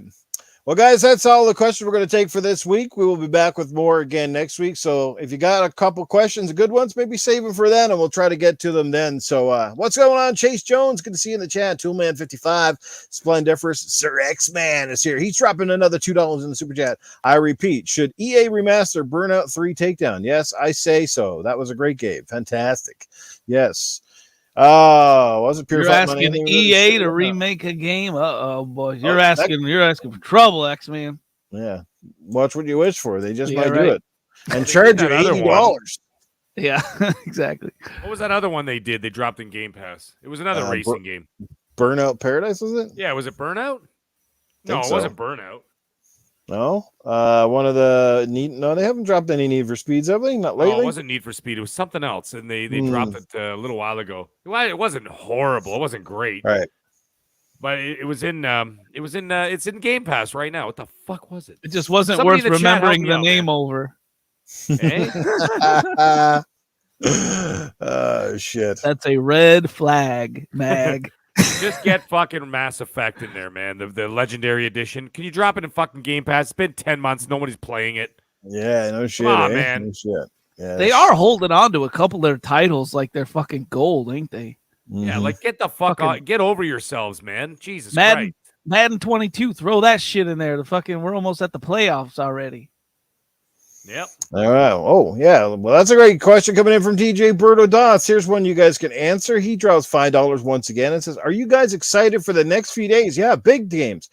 We got Spidey, the new movie coming out. Obviously, the new Matrix movie and the Witcher TV show season 2. Yes! Holy shit. And I heard damn. really good shit about that Witcher 2. Like, they're on another level for everything they're doing. Dude, on it's that crazy, show. man. Like, there's no fucking time. Like, especially people that actually have jobs. Like, holy shit. Yeah, no shit, eh? Like, it's fucking crazy. Like, between the games, between Yeah. gaming and the fucking TV, like, I can't keep up with either one. And Yeah, I just, yeah. If you Good want to think problem to that's have. crazy, okay, like achievements, I really don't care too much, okay. But this is something. This is on another level of nuts. I don't know if any of you guys got her on your friends list, but I have her on my Twitter. Stormy Weather's her name. Yeah, Stormy Weather's on my friends list. I talked to her. 14 days into the month, she's got 22,000 gamer score. Yeah, last month she What the crossed 40. fuck? She crossed 45,000 achievement points last month in 1 month. Stormy, if you're listening, do you sleep? Do you close your? How the fuck do you get? I can't even get 5,000, let alone 22,000. What the Jesus? Holy man! I look at that and I go, it's a good thing I'm not one of those guys that competes for achievements because I'd be fucking way out there. Well, she must have started man. recently because she's only at like I think just under 600,000 achievement points. Yeah, whatever Right? whatever kick she's on lately, she's just pounding them out. Last time I saw a guy packing them in that fast was fucking UK Deserts a while back. He was fucking going nuts too. I was like, holy shit! Like I'm closing in on 400,000, but like that's been like since the 360. You know what I mean? So that's like 3 generations worth, and I'm closing in on 400,000 gamer score. But like, I don't do that anymore. I'm just going like I did that one. We did the 1 month in August. Remember that shit? I was gonna say you had a month there a while back where you were just flying them off the handle. Holy shit! Yeah. I was having a competition with a couple of friends on the list. We were just like, let's just have some fun for 1 month and just do it. And I came in second place or whatever, but I still got like 17,000 or 18,000 that month. But I mean, that was fucking ridiculous. Like that was like a job in itself, right? So I'm like, no, I complete games and I like to get my thousands out of a thousands, and I get only platinums on PlayStation. But I'm not gonna go after the achievements. Like Toolman said Staggerilla has 45,361 this month, and the month's only halfway in. Jesus, I don't even understand what games. Like, I mean, because I know that there's like the cheap, easy games you could buy, like those. What's it called? Radaleka games. Right. Like you'll get like 1,000 gamer score in like 5 minutes, whatever, 10 minutes. But they're still like fucking $6 each, $7 each. So like, are people spending like $200-$300 on shit games? Yeah. Wise old gamer, you're such an asshole. Sir X-Man coming back at us again. Sir X-Man just whipping out the wallet tonight. Another $2 super chat. It was Need for Speed Hot Pursuit. They remastered. There was another one though. There was another one. I'm gonna find it right now because I will not fucking stop until I find it. Anyways, continue with the show. I'll be in the background just looking for this goddamn game. Well, you guys might as well get ready because let's get over to the next segment of the show. That is Drago's Corner. It is back after many, many weeks. Yeah, do you need to take a minute there, Mac? Yeah, maybe you want to hit another topic first? Yeah, we'll jump into one more quick topic here real quick. Let's see what's on the docket here because I lost my train of thought. Let's go over here. So Halo's a pretty big one. I figure you don't want to hit that one. Yeah, well, yeah, we'll save that one for after the say. We'll talk into Halo. What the fuck? PS5 faceplates overpriced, and then let's talk about that. Let's talk about the faceplates. Well, if you guys didn't see it, there's a new bunch of DualSense controllers coming out. Hey, we always welcome more controllers. If you're from Xbox. If you're an Xbox fan and you bought a controller recently, I don't think you're the kind of person that should be making fun at PlayStation for having extra controllers. I will say that when they do controllers, they're definitely not as flashy as the Xbox stuff. They're a little more plain. But hey, they do have some pretty cool colors. It looks like they have a Nova Pink, Starlight Blue, Galactic Purple joining the other Galaxy-inspired colors. And now they've got some faceplates to match. It looks like the red, sort of a teal, a dark blue, a pink, and a black. But these are the officially licensed Sony plates for the console now. And they're supposed to be like $55 US. What do you guys think of all that in the chat? And obviously, Drago, is that a ripoff? Do you think it's well priced? What do you think of them? Period. Did they look cool? Did they look tacky? Would you buy one if you had one? All that good shit. Go ahead. Well, first of all, they're just one color bland. All right, you get to pick your color. Okay, well that's something. At least it's something. But then, one thing, did you guys see that Twitter post? It was referencing these face plates, and all it was all the Twitter post was like a bunch of plastic, those plastic thin folders. You know what I'm talking about? Mm-hmm. Like you put a handful of papers in. It's just a folder like that, and that's really what they look like. They just look like plastic folders. You're kind of right, yeah. And then, school folders. Yeah, exactly. School folders is the one bland color, and here you go. I got a bunch in my classroom. I didn't know I had a bunch of PS5 faceplates in my classroom that I could just sell for $55 a pop. Hell, I'll give you a discount, $40 a pop. You know what I mean? So they definitely do not look like they could like PlayStation. They took the cheap way out. They really look. It's basic, They could do so much with these, and there's if they designed these in any way, right? Then at least it's like that's fucking cool. I would, and a lot of gamers would want that. But like, I feel like they missed the mark. When they put out just one bland color, it's like, okay, some people will buy it because they don't want a fucking white pussified console. This giant white pussy on their fuck. Like the black looks every black PS5 I've seen looks so much better than the white to me. And I think you had a difference of opinion, didn't you on that, Noof?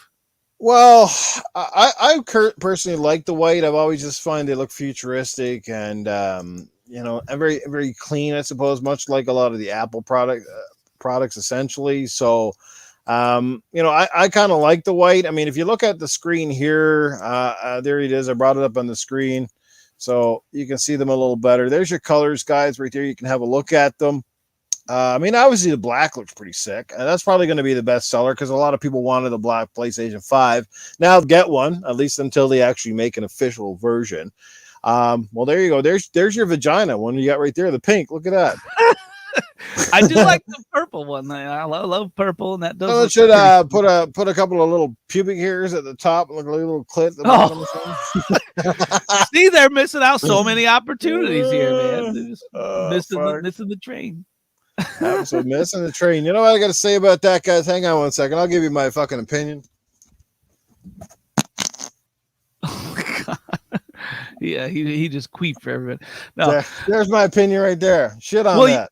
Well, hey, you know that. Well, what they're really missing out on is the porn industry because that thing kicks out heat, and you throw a freaking a fleshlight on top of that thing. Oh boy.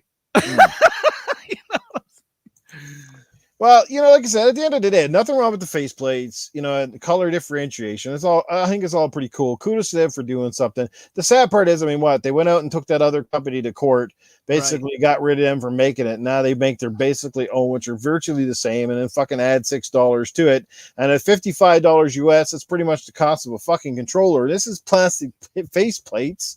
Yeah. Obviously, yes, you don't have to buy them. So if you think they're expensive and you still buy them, I guess the joke's on you. But but there you have it. Like me personally, it should be like 30 because up here in Canada, $55, those things are gonna be like $70 something for 2 plastic flaps. You know what I mean? If I wanted really 2 plastic flaps, I just go and get if you want expensive plastic flaps, you could go and get a hooker for a night. That's really expensive plastic and paint right there, man. Like, my God, where are they getting that paint from, man? No shit, eh? Cool. I'm sure in time they'll have different designs. They'll probably end up, maybe having their own cool like logos or shit on them. You think somebody like what's his name, Pope Art, could make some fucking cool shit for these guys. Hire somebody like that, not just basic old blah. I don't know. Like how much would a Spider-Man faceplate sell? It'd be like crazy. Oh shit, tons. Yeah. See, like if you're gonna do something at least special, like if it was the red one, but it had fucking like some cool Spider-Man shit on it, I'd be like, yeah, okay, like I dump a little more, but just the basic colors is like, the controllers are one thing, but the fucking faceplates is a little bit like, wow, missed opportunity if you ask me. Exactly. right? A little more work would have gone a long way. A little more creativity. Like, who the fuck? Well, let's just paint these one color and throw it out there. It's like they're just. I swear, and this is the way PlayStation has been for a while now, for like a year now. Yeah. It seems like they're just scrambling to get stuff out, and the stuff they put out is kind of meh. The PS5 in and of itself, what the fuck is so special about it? The SSD, which is meh. It's the Series X is beating it. I got to show everybody this next screen here. I got to stop this. I got to show you this next screen. You got to see this. This is one of the coolest looking giveaways I've seen for any company in a while. And this comes from Xbox and the hockey company known as Bauer. I know some of you guys probably don't even know what that is because you're not into hockey, but I got to show this to you because I saw this today and I was like, holy hell. And being a hockey player and a goalie, this stuff was like nuts. I got to show this to you here. I want to hear Mag's reaction to this. If you're there, Mag, I got to share this screen with you guys because this is something else. This is what you call a contest right here. All you Canadians out there. All right, you guys see this shit? Yeah, it looks fucking. Look at that. You can win that from courtesy of Xbox Canada. Look at that. Goalie amazing. Pads, blocker, trapper, helmet, and the Series X. Look at that. Is that not nuts? That does look cool. Damn. I don't even play hockey. You come out on the ice with that shit, every kid's gonna be going, whoa. You know what I mean? Like you'll be definitely hit it. Where'd you get that? Who made that? You gotta have the chest plate though. Where's the chest plate? Well, I take it like I guess because it's covered with a jersey. You have a jersey on, so they had to get you fucking that is very Canadian Froggy T, right? Oh, Massol says Mag wants a Maple Leafs version. Oh, so that just take it easy. Yeah, the Maple Leafs version comes with a helmet that has Craig on it. Yeah, no kidding, yeah. About the same fucking quality. But anyway.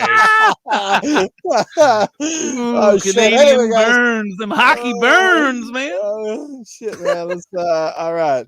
Let's get back to it. Anyway, it is now time for the Drago's Corner. So take it away, Titan Drago. And I do believe we have a special guest in that corner tonight. Am I correct? Are you there, Tony Baloney? Yeah, so long way to the return of Drago's Corner. We've had a few requests for it. So this week we got Tony Baloney going up against none other than Ivan Drago himself. Yeah? Wow. It's about fucking time, bitch. What are you gonna say? Let me tell you something. Before we even get into this, before Ivan Drago comes out of that dressing room, I got two things I just want to get off my chest before we get into any of that craziness. Let me tell you the first thing. Assassin Lupa, I see that you were talking about Noof. You were playing A Way Out. But judging by what I saw a little bit earlier, it sounds like you want to play another game called A Way In to Joe Dunmore's pants. Joe Dunmore's pants. There we go. All right.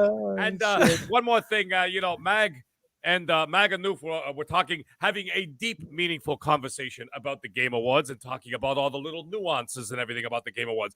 And here comes fucking Titan Drago. I like rocks. You sound like fucking Charlie Brown every fucking Halloween. Fuck. I got candy. I got this. Titan Drago. I got a rock. Okay. Titan Drago, you've been on YouTube for 10 fucking years. Princess Zelda's been on YouTube for 10 minutes. She's already better than you. God damn it. Unbelievable. Anyways, bring out the fucking scumbag who's going to get shredded tonight. All right. Well, round number one, introducing, hailing all the way from Canada, it is Tony Baloney. That's right. Coming in at 172 pounds. And let me tell you something. 162 pounds is my body. The other 10 pounds is my cock. Let's hope he's not fighting with his cock. And in the champions corner, fighting out of, where is it, Minnesota? We got Ivan Drago. Russia. It's Russia, Mother Russia. From Mother Russia, got Indeed. Ivan Drago, the man who killed Apollo Creed and got pounded by Little Rocky. And we start this thing, yeah. Let's start this fucking thing. Let's go. What- Was that your first round, little man with hat? I haven't even started with you, you big dumbass. Let me tell you something. Let's get right into the situation here. I'm going to be able to pull my glasses down a little bit so maybe you could see the face of the enemy. Let me tell you something, Drago. Yes, I just saw it, but whenever I see you come anywhere near me, you look like a 7-foot erection that hasn't had an orgasm in 10 fucking years. Why don't you loosen up the shoulders a little bit, Jesus Christ. It's unbelievable. Oh, wait, you're Russian, are you? Well, I know a little Russian too. How about this? Das for dumbass. Okay, that's you. That's you right there. All right?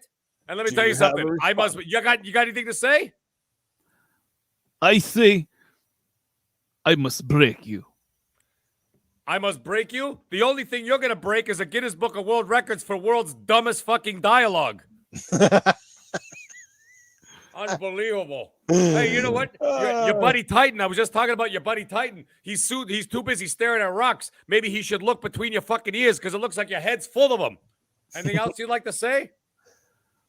Final argument. Ding, ding, ding. Sounds like round one has come to a close. All right, guys, get your votes in on this one. Does Tony Baloney take round one, or does the champ, Ivan Drago, defend his crown? Who gets it, guys? Vote. TB. You vote for Ivan. Ivan. You vote for Ivan? You vote for Ivan in the chat. Now. 1-2 for TB. 3 for TB. Keep votes coming. 4 for TB. He controlled the whole conversation, apparently.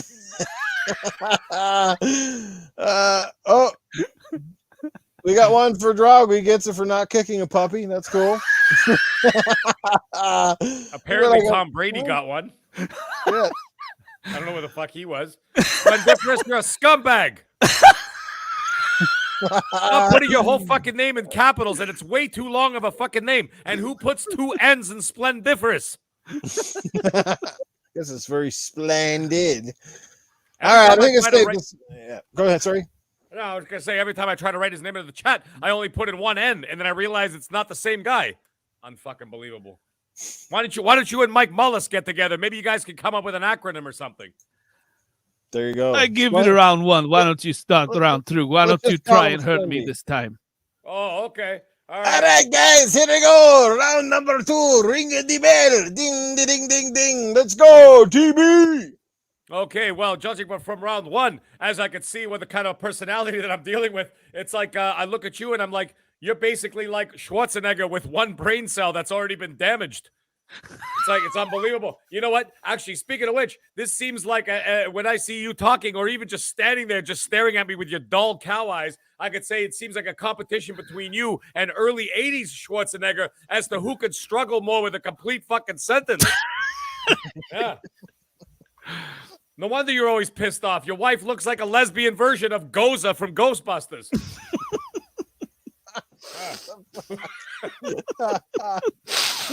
Oh my God. I don't know where that came from. What the fuck?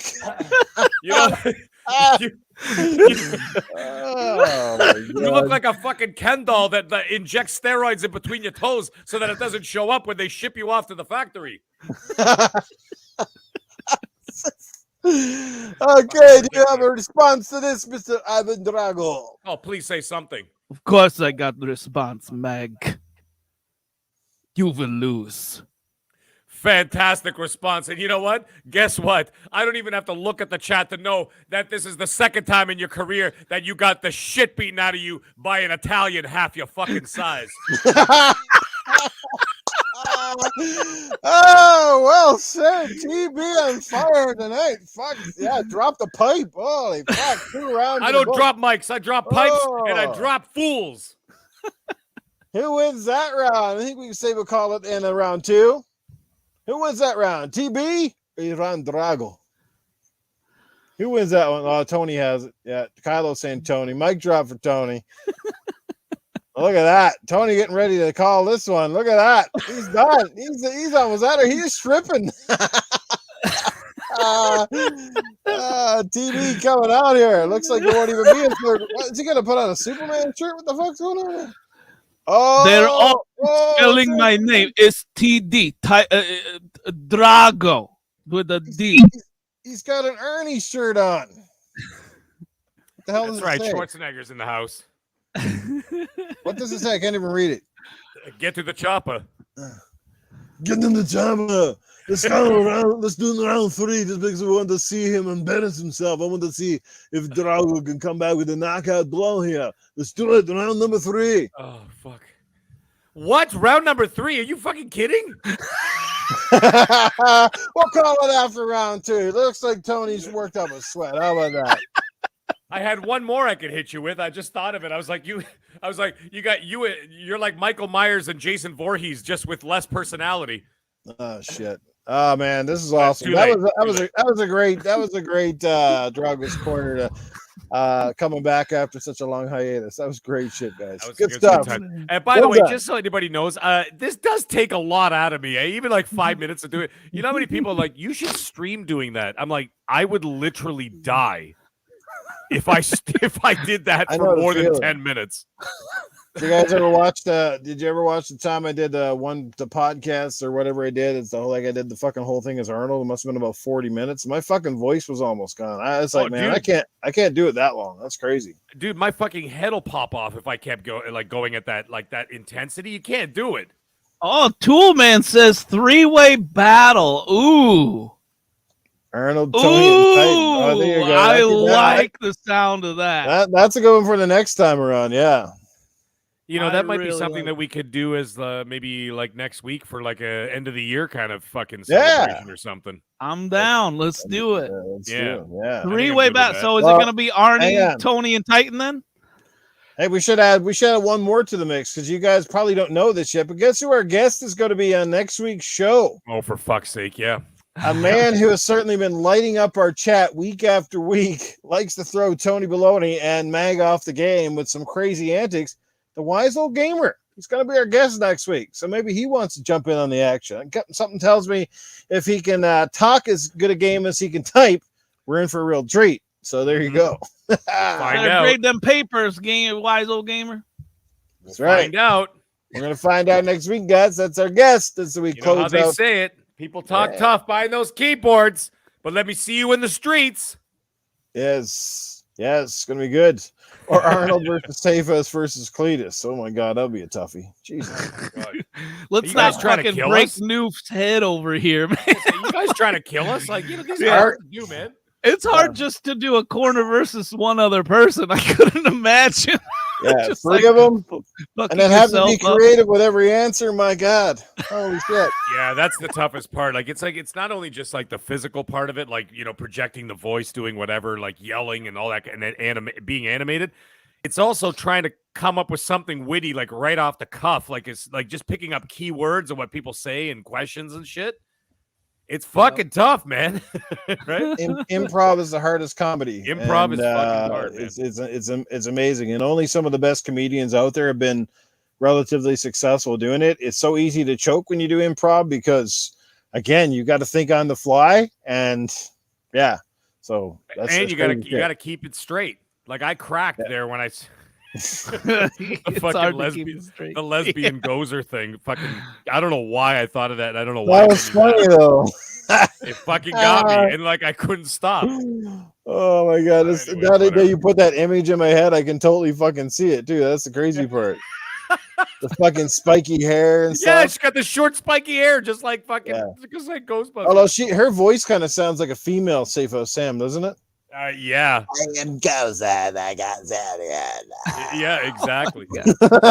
Actually, funny enough, that I don't know if anybody, unless some people didn't know this. I'm sure some people know this, but that woman, whatever her name is, Drago's wife in the movie was actually Stallone's wife in real life. Oh, that's right. She was. Yeah. Oh, look what Wise Old Gamer just put in the chat. Can't fight Mag because he's an expert. Yeah. Took him 3 minutes to respond. Let's see if we can do it in 3 seconds, Wise Old Gamer. Hey, Princess Zelda, spending all Titan's money. She dropped me Yeah. $4.99 on the super chat. This show is fire. Well, thank you, Princess Zelda. That's awesome of you. Well, looks like you're not going out for pizza tomorrow night, Titan. She spent the rest of the money this week. There goes the royalties. Ramen it is again. Coming in. Man, must be Christmas. Everybody generous on it. Look at this shit. DJ Berto Dallas, another $5. Looks like TB smacked Drago in the face with his 10-pound Delta India Charlie Kilo. God, that's fantastic. Nice. Sir X-Man, another $5 from the X-Man himself. Arnold, and steroids is the reason they created Viagra. Hard to argue that. Probably is. Chase Jones. Nice one, Chase. But yes. Good shit, guys. Awesome. All right, well, let's get down to it. It's 9:38. We've got that out of the way. Let's get into one of the big topics, Halo Infinite. We've all had a chance to play it now. It is lighting the world on fire. It is one of the most popular games I've ever seen on Xbox. When it came out on day one, I had 109 players on my friends that were playing online. 49 of them were on Halo Infinite. I haven't even seen that with some of the best Call of Duty games. That tells you something. And people say Halo is dead. Who? Yeah, What? Nobody. Where? Not anymore. What universe? Halo was never dead, baby. Halo just kind of took a little break, but it is back, and it's back in a big way. I'm seeing a lot of people playing this and loving it, including former God of War director David Jaffe's even saying this game is nuts. He can't put it down. I'm seeing salty-ass PlayStation fanboys even kind of admitting they're really liking Halo. So you know what? I guess it can't be all that bad. Let me know how you guys feel. I'm loving the game. Is it my game of the year? No, but I think they did a lot of things right. They took a lot of gambles. I think the first is just something about it is addictive. It's hard to put down. Like people say, you pick it up, you got to do a mission or two. Next fucking thing, you're like 3 hours in, and you've the bosses and everything, and the dialogue and some of the shit that the grunts say and those little, what do you call them, those so propaganda towers and shit. And yeah, this game's been kind of nuts in every which way and form. It's just been a lot of fun. The multiplayer is self-explanatory. We found it kind of dabble with that. But how do you feel about the campaign so far? Let's start out with Titan Drago. Well, I haven't played it since it came out of beta. Just too many games You coming haven't out played right the now. campaign at all? No, I played the campaign. I haven't played the multiplayer since it came out of beta, I should say. Well, I want to know I know how you feel about the multiplayer, but tell us how you feel about the campaign. So I don't know. I got a good, at least, I would say 5 hours into it or so. One good thing about it is it's not too open world. It does give you the open world feel, which I was worried about. So it did meet that criteria. And it doesn't seem too open world, like you're not traveling too far from point A to point B. So like the traveling isn't kind of mind numbing. And like all the missions that are on the map have been fun so far. Like killing those the bosses that'll show up, the red icon on the screen where the weapon will tell you like, oh, we got this guy and he's there's two big brutes here, and they're supposed to, she gives you a little bit of backstory about him before you go in and try and kill him or whatever. So that's cool. I do feel like, man, do you guys feel like that shield? Like I want to upgrade the grapple shot, but it's like, man, I need to upgrade that damn shield because it's like I'm always in danger of dying. I feel like, man, especially if there's like multiple snipers in the area. My God, them snipers! Crazy. Yeah, man. They almost get you the second time for sure. Yeah. So it's a good level of challenge too. I'm playing on normal, and that's a good level of challenge. And I'm doing some really cool stuff. Like I'm, shotgun freaking, grapple onto the dude, punch, shotgun, kill him next, and it's like from enemy to enemy, it's like it's like there's like a flow to the battle like I'm getting in, and it's a really cool flow. The boss fights really fucking cool so far. I've been in like 4 of them, and the last one it was kind of difficult because like I'm in an enclosed area with this huge motherfucker with like this golden armor, you know what I mean? Have you been to that one yet? Yeah, I've been to that. Oh man, that dude killed me like 5 times before I finally beat him. At least I just couldn't get away from the dude, man. Yeah. He's like on top of you, just rushing you, and the AI, The AI really good, man. Mhm. Usually, like in open world games, AI just kind of, I I get flashbacks from that fucking game. What is that walking simulator that I fucking hate? Fucking, it's on PlayStation. Death Stranding. Yes, Death Stranding. The AI in that game was fucking abysmal. Every clip I fucking saw. And these guys are like running away from grenades. They're trying to flank you. They're doing this. They're doing that. You got a combination of different, enemy types, which you got, it helps if you kill them a certain way, you know what I mean, with a certain type of weapon or whatever. And all that adds up to a really good experience. Let me know what you guys think about it, and maybe I'll come back. All right. Hand it over to you, Meg. Yeah, man. Open world games are my jam. That is my fucking thing. Adding into that like a buttery smooth 60 FPS first person shooter in an open world, I'm fucking sold. Like for example, one of my favorite series out there when it comes to that is the Borderlands series. I adore Borderlands. Mm-hmm. Borderlands 2, I got 2,000 out of 2,000 gamer score. Borderlands 3, I got 3,000 out of 3,000 on Borderlands 3. I fucking love those games. I'll go in there and I'll just like literally run around, go do everything, do all the checkpoints, do everything on the map, whatever. And I enjoy the living fuck out of it, right? Now, the interesting thing is when I play, and then of course Assassin's Creed games and stuff like that, I 100% all of those games as well. Now, the interesting thing is when I'm not playing story mode, okay, this is just a testament to what I think about this game.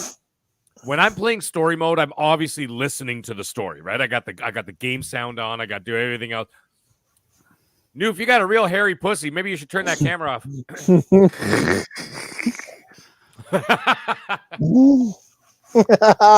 looked at me after you said that. Like, what? I know he did. He's probably going like, "Who's this fucking asshole on your show?"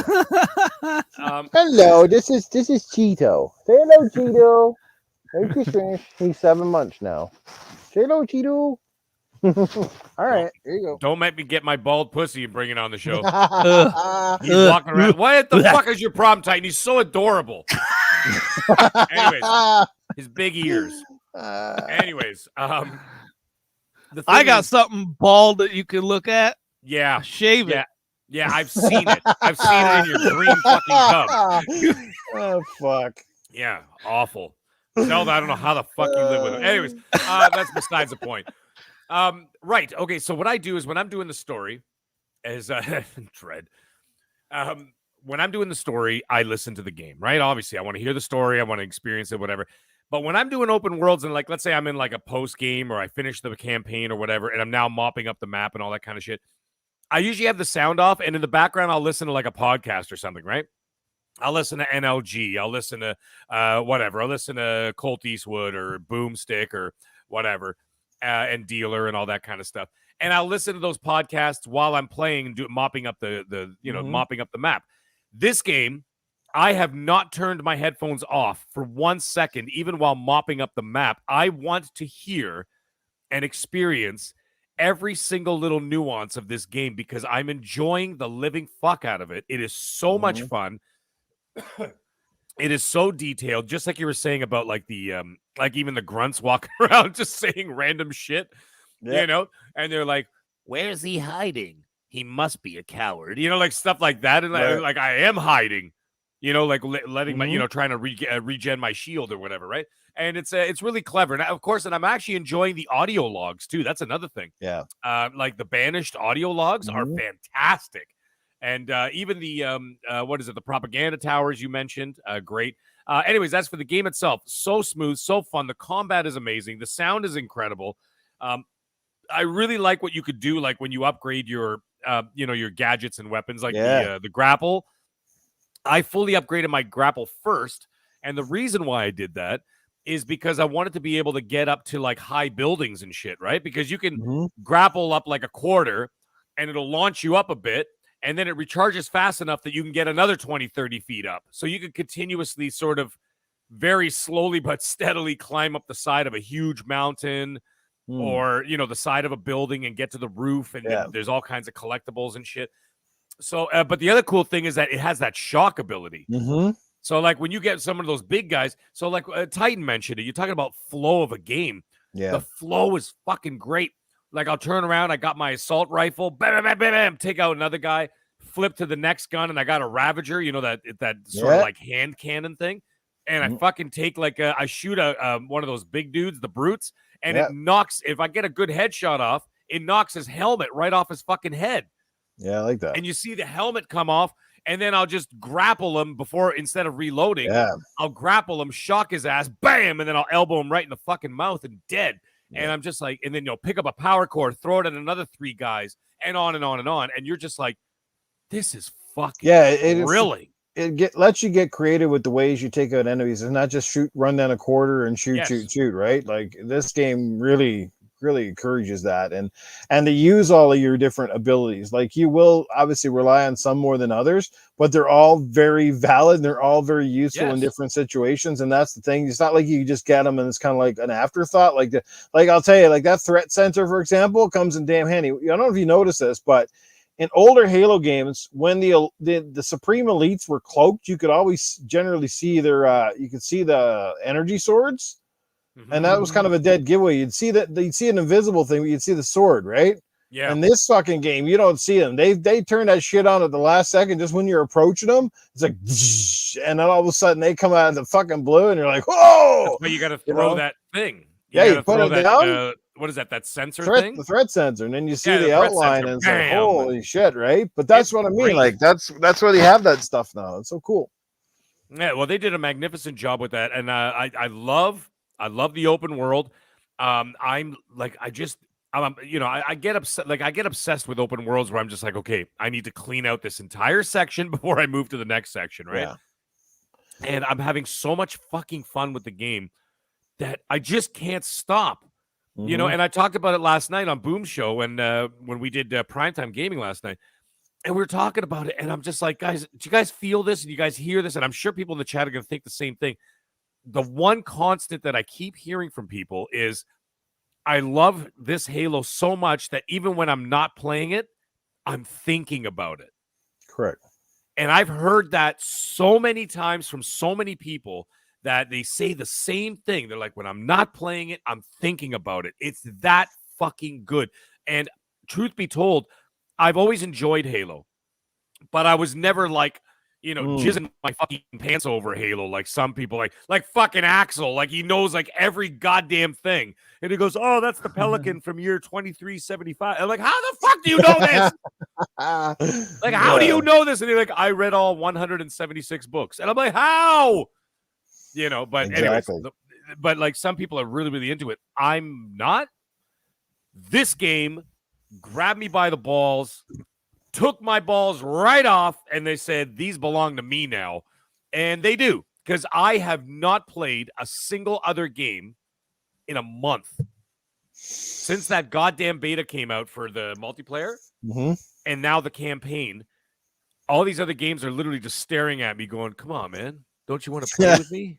And I'm like, no, I don't. I don't fucking want to play with you. And like someone actually mentioned in the chat earlier that the Aliens Fire Team, sure, I'm going to download it. I'm going to check it out. Play it.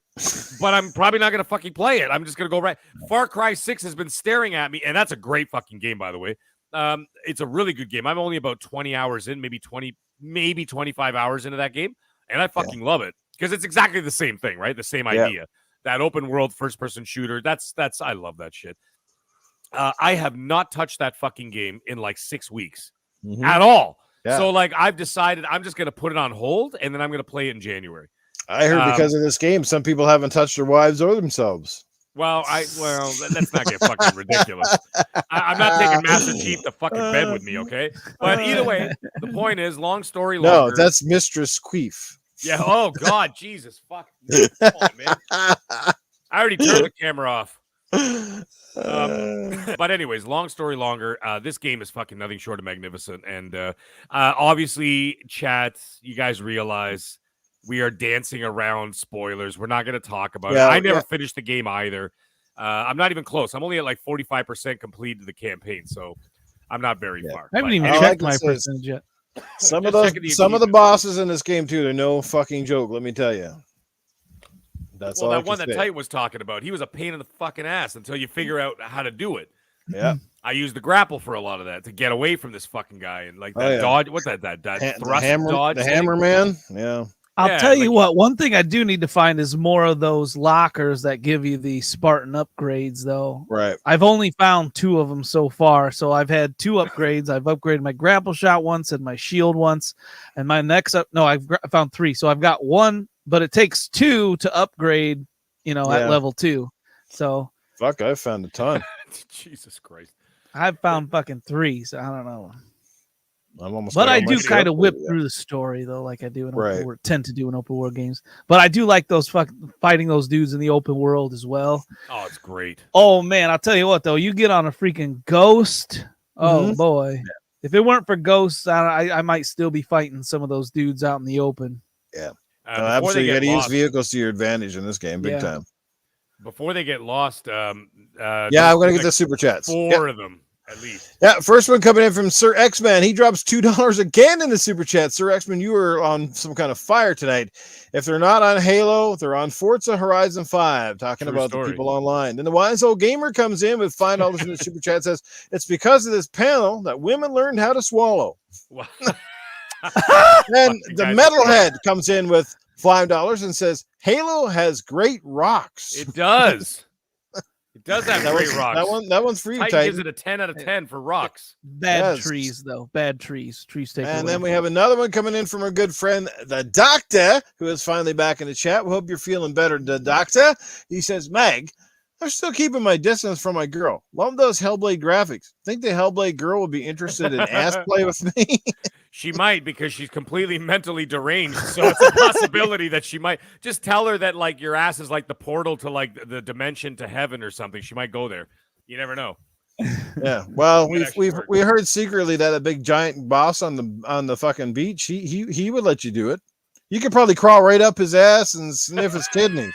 Huh? How about that? You didn't even have the finger. You just walk right up in there and have Oh, God, that's so a awesome. sit down and a coffee. Sit down.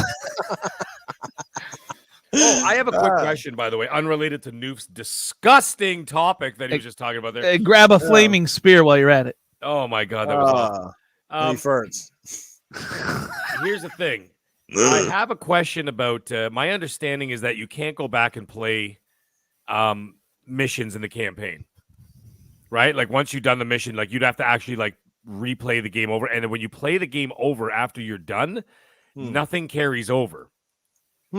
So you actually have to start from scratch again. So like, for example, let's say there's an achievement in there that you want to go for, you want to play on legendary difficulty with all skulls turned on. Okay. You don't get to carry over any of your stuff from the last playthrough. At least not right now. Okay. But this is what I'm hearing about Wandering Dutch, who's like the fucking expert of experts with this shit. He knows everything. He said you don't carry anything over. And I trust him 100%. So there's that. That's a bit of a complaint. And the other thing is a couple of those achievements are tied to some of the story elements. Right? There's one, which is not a fucking spoiler. So nobody shit themselves right now. It's like one of the things is like take out 3 AA sentry guns in 20 minutes. That's a mission. That's like a story mission. Right. So the fact that I've done that, but I didn't do it within 20 minutes, does that mean I have to go back and play the fucking campaign again? Sure sounds like it. And do that one section all over again? I have to wait to get to that point in the story to fucking do that. If anybody in the chat knows and can answer it like in like one sentence, like please hit me up. I got lucky on that one because I did it within the 20 minutes, but I didn't even know that was an achievement. This achievement popped up, beat 3 AA guns, and I was like, oh, cool. I guess I did it in a pretty good time then. Same. Listen to Spider-Man right away. Spider-Man, spoiler mag. What the fuck? What the fuck is a spoiler? You made me so upset I turned into Titan Drago. Did you hear that? I didn't know there were Destroying turrets in this sentry game, guns man! is a spoiler. Spoiler alert, you shoot things. Sir X-Man comes back with another $2 super chat, but this one on a more serious note. And yes, everyone send a prayer out for the tornado survivors. Yeah, there was a tornado in the United States. Titan, maybe you can elaborate more on it. I don't know a lot about it, Dude, but it was like 30 tornadoes. there was. Yeah, there was some major damage. I know a lot of people. There's some people died, and obviously there's always a ton of damage with tornadoes and stuff, especially the big ones. So, yeah, big shout out, and obviously prayers and the best wishes to all the families affected down there. So we wish you all the best, everybody. We hope that everybody in the gaming community, if you live in those areas, you're staying safe and all that stuff. So, yes. Unrelated, before I lose it, actually, Timothy Dixon actually mentions here, he says they have announced an update coming soon to fix the mission replayability. So maybe you'll be able to go back and do that without having to do the whole thing over again. And then Axel mentioned something. It's called a lasso playthrough. Whatever the fuck that means. Yeah. I don't know what that means. Yeah. Well, I can say one thing, man, is when they finally get that co-op in for this game, like holy hell, it's going to be a lot of fun. Oh fuck, man. And then of course they're already talking about the DLC, right? Like they already trademarked some DLC. I expect it to drop. My guess is they're going to drop it about 2 months, or I'd say 2 months after Starfield. Yeah, I was thinking March-ish, April. Maybe I'm way off. Well, because they're gonna let Starfield have its day, right? Let it breathe. Well, I don't know. Like, give it its day. I don't know about that. I mean, because you know what I mean. Like, just give it a little time to breathe, and then they're gonna move on to the new Halo expansion. That's gonna be a big fucking drop, right? Especially Game Pass and shit. You know, I want to talk a little bit about a spoiler alert, and mind you, I am not far in whatsoever. So if you're 5 hours or previous, this is not going to be a spoiler for you. So it might be. I'm only on like 3 chapters. I'm only on like 3 levels in. No, you're fine. I've been searching the world because they talk about it right away. So spoiler coming. 30 seconds. Give me this time. So Atriox, right? We got to talk about Atriox. One of the coolest dudes, and then supposedly this other guy is like his leader. Yeah, Eshram. Like, I don't know if they're setting up for the most generic comeback or what, but it's like, what the fuck happened to Atriox? I don't like that.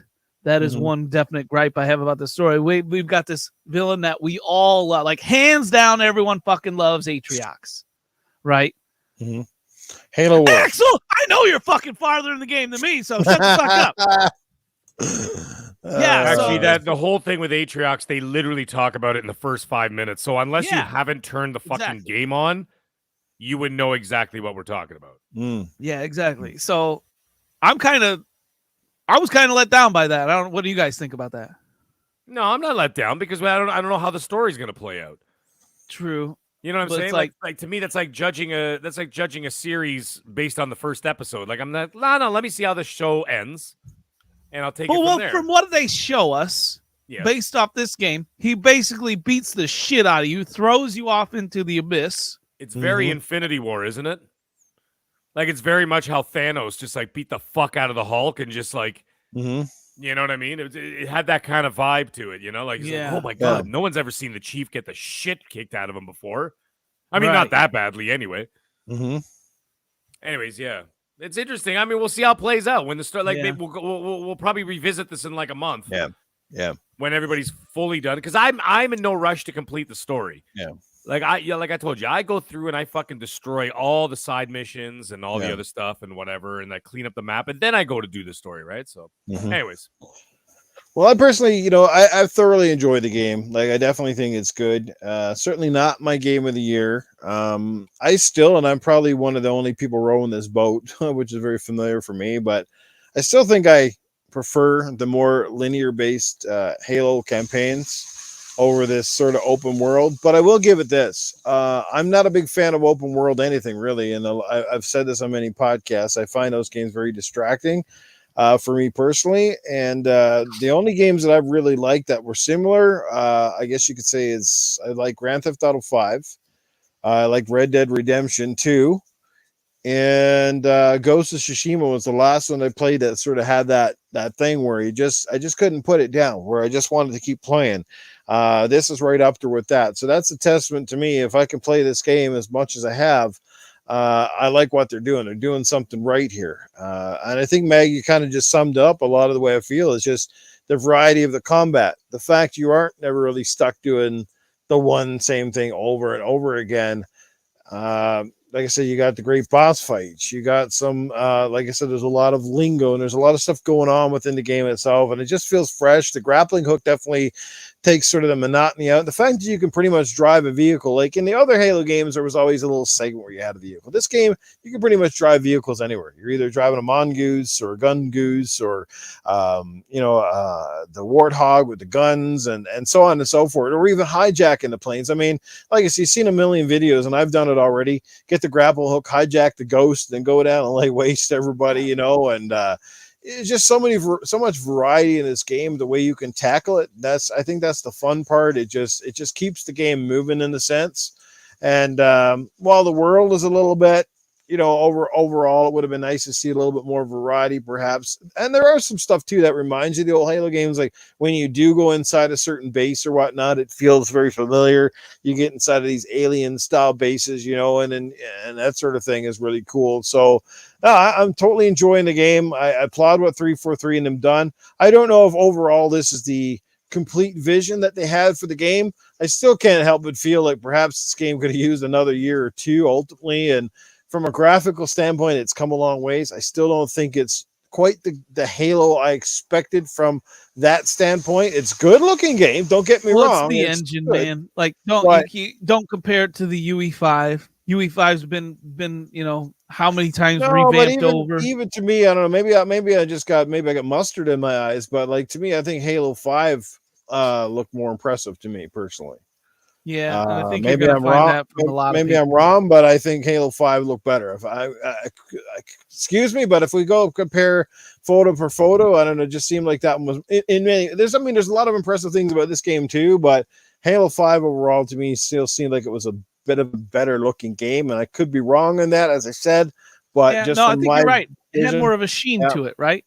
Yeah, it had more of a look to it. The guns look better to me personally. I find in this game it just got a funny look to it. Like everything doesn't really look fully authentic or real. Kind of have a little bit of plastic. I don't know, but yeah. But anyway, that's my assessment. I love the game. I would give it like if I had to rate it, I'd probably give it about an 85, somewhere like that, because it's got a few flaws I don't like, but that's just me. To each their own. The reviews have been good.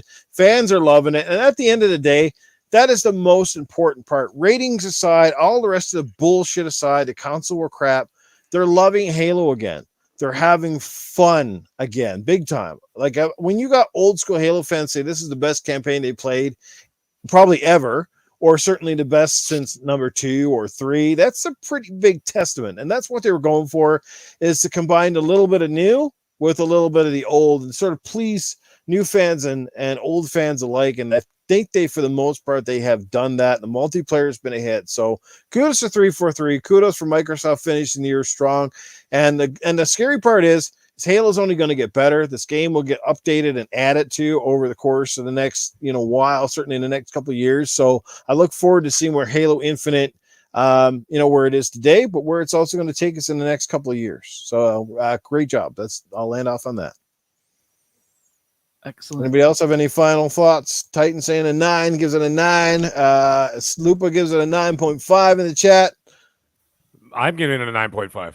9. Wow. I'm enjoying the shit out of it. The only reason why I'm not giving it, it's not about that it's the best of everything. It's just I'm having so much fun playing it that it's my personal experience is nothing short of fucking magnificent for me, for the personal enjoyment of the game. That's it. Jeez, let's read that one by Kylo Milo. Minecraft just hit 1 trillion views on YouTube. Sweet Jesus. Microsoft, man, Microsoft making some coin, man, with Minecraft, Halo, and everything. Dude, my kids watch those fucking guys play Minecraft and shit all the time. Same. They Titan, your kids watch that fucking guy Sunday. It's like Sunday or whatever. No, and then they watch 10 other people. Yeah, and their videos get like 25 million views. Right. Like each fucking Minecraft video, they get like 25 million fucking views. Hence, and then you got the fucking, the content creator of the year who you don't know who the fuck it is, and our kids know him. Yeah, no kidding. Yeah. Well, I know some of these guys because they watch him, right? And then I always walk by the room, and And I'm just like, oh, you're watching this fucking cunt again? And I can't say that in front of the kids because they'll cry. But you know, I see that in they my watched head. this one guy. I can't remember. I think it's Flamingo, but he's just like screams. Like you guys think I scream? Like Yeah, this no, motherfucker. I know the guy. I know the guy. Like you're this talking about. motherfucker I swear he turns off like every filter of his microphone and just screams Yeah, he into just it. Like screams into the microphone. Yeah, I know the guy. The other one, the big one, is Slogo, man.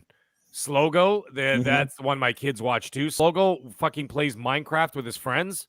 They're like, I don't know, he's like 20 years old, and he gets like fucking 30 million views. That's insane. But anyways, whatever. Sir X-Men coming in again with another super chat. Wow, Sir X-Men just dropping them tonight here. $2 and this is a great super chat because he almost sums this up. Halo brings your friends back together. And you're right, because like I said, the multiplayer, we've had a blast during the community game nights and during the beta. We're going to be playing this game this week and probably next week and for many weeks to come and perhaps for many years to come. They're nailing it, and they're only going to keep adding to it and making it better. Let's just hope that a lot of the whiny bitches, you know, like the crowd that fucked up Gears of War because they kept whining about everything, and now the game is fucking just all over the board. I hope that those guys stay aware. They don't listen to everybody. Listen to what works. Look at the statistics and find out what works. That's it, and just do it that way. Some of the guns certainly need a little bit of pop from a multiplayer perspective. Some maybe need to tone back just a shade, but I mean, the game plays like butter. That's the thing, right? It's fast. It's smooth. It's not like Titanfall fast and crazy, but it's got weight. It's got a feel to it. It's just good. It just works, in my opinion. So great job there, and great comments from everybody tonight. And Sir X-Men, you've been dynamite and on fire, and we look forward to getting you on our show sometime too. So you're on that hit list, my friend. Good stuff right there. Chase Jones, gameplay for Halo is a 10. World design is a 9. Boss fights are good for a first-person game.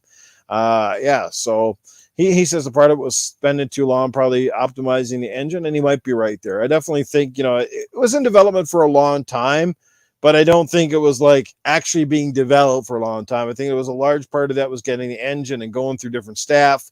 We saw various articles that definitely led to believing like there's a lot of people in, a lot of people out to the contracts, and there was some messy times. I have no doubts that there was definitely some heated moments and some tension over 343 at Microsoft with the delays. I mean, in all technical purposes, it should have been out last year, but it didn't come out. And like I said, you know, when you spent that much on marketing and you had to delay a game, it had to be one of those real like, oh boy, this is a big buffoon. But you know, at the end of the day, at the end of the day, it just matters that you make a good game and people like it. And perhaps if it had to come out last year, we'd be singing a different story here tonight.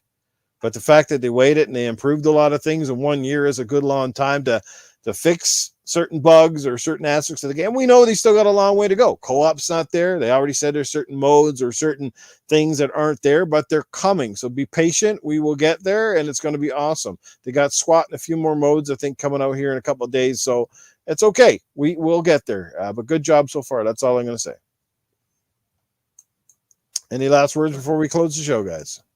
No, sir. I think that's a good way to end the show. There you go, guys. We've all said it best. Halo's amazing. Go check it out. Go play it. Tell your friends, and we'll see you online. But anyway, let's get these guys out of here. As I mentioned, next week, we'll be back. It'll be our last show before Christmas, and we'll come back and on the 28th with sort of a year in review kind of show. The wise old gamer who's been blessing us with his crazy chats over the course of the last few months or almost since the show started, he will be our guest next week. He's been trying to get on here, but the timing has not worked out well. So we look forward to having his first ever appearance on here. It's going to be a good time. So anyway, we're going to close the show and let's let everybody get out of here, including the Mag. Let people know what's happening with you and where they can find you and any content you have upcoming. Yeah, well, guys, it was a great show. And listen, anybody who's listening to this show, you guys know where to find me. Middle-aged game guy, GY at the end, of course, on Twitter. And as for what's coming up, we got a couple of fun little shows coming up for the rest of this year. In the new year, I got some new things cooking up. No pun intended. We'll see what happens there, but not quite yet. Not quite ready to reveal anything that I'm working on. And this is all shit that I should have been doing 2 years ago, but fucking COVID screwed everything up. So anyways, back on track. We're looking forward to a really exciting and productive 2022. So, anyways, guys, it was a great show. Titan, Noof, you guys are fucking awesome as always. Chat, you guys are incredible as always. And we'll see you guys all next week. Yeah, you're fucking awesome. And Tony Baloney, you were on fire tonight, sir. That was an awesome Drago's Corner. Look forward to another segment real soon. Speaking of Drago, Titan, let people know where they can find you. And the man who brings the common back to sense, everybody who stole the show, who deserves your commendation tonight. Well, first of all, yeah, Drago's Corner. It's got to come back next week, and we definitely have to do a three-prong approach that all three of us going at it. That could be really crazy. So we definitely got to set that up for next week. Mag, I just saw your private chat from the beginning of it. Let me in, you cunts. I was sitting there for like 4 minutes waiting for Noof to let me in, and I'm like, hey, I gotta fucking say something here. Anyways, as far as the as far as my award for this week, everyone except for, I believe it was Splendiferous. Everyone's gonna get the award except for Splendiferous. Because I believe he was the only one that voted that I saw for Ivan Drago in Drago's Corner tonight. So Drago's Corner tonight, we kind of, it was just supposed to be like a comical, Drago's Corner. Right. We kind of set it up like that. The chat didn't fraud out because I was truly expecting it to go 3 rounds because you guys always do that. But finally, you guys did not fraud out and you voted for the real winner. How could you not? I mean, like, so TB was just on another level tonight. He just hit you with some knockout blows. He came in swinging. There was some great jokes, man. Yeah. So the lesson for today is don't be frauds. Vote for the true winner. The deserved winner, or what's the point, right? Yeah. Until absolutely. next time. Yeah. Let's bring the common back to sense. There you go, guys. Spider-Man 356, Tweety Dixon, you guys, you're fantastic. Always here, man. Always supporting Dreadpool in the chat. Dread, good to see you, my friend. Splendiferous, everybody. Princess Zelda, Tony Grosso.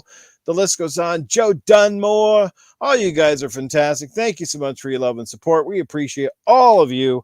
And hope that I've been able to acknowledge that. We will again see you next week. Until then, stay safe, have fun, and rock on. Maybe play some Halo. And by the way, I guess for like this week, just a side note, I know Mr. Tushy, Animated Evil, Cerebral Paul, and Denitro, I think they're going to be running again the community game nights this week.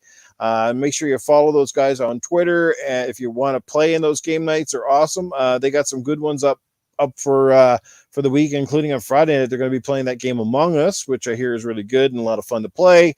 And I won't be around on Saturday for this weekend because I'm going to be having some company, so which means I'm going to be incapacitated.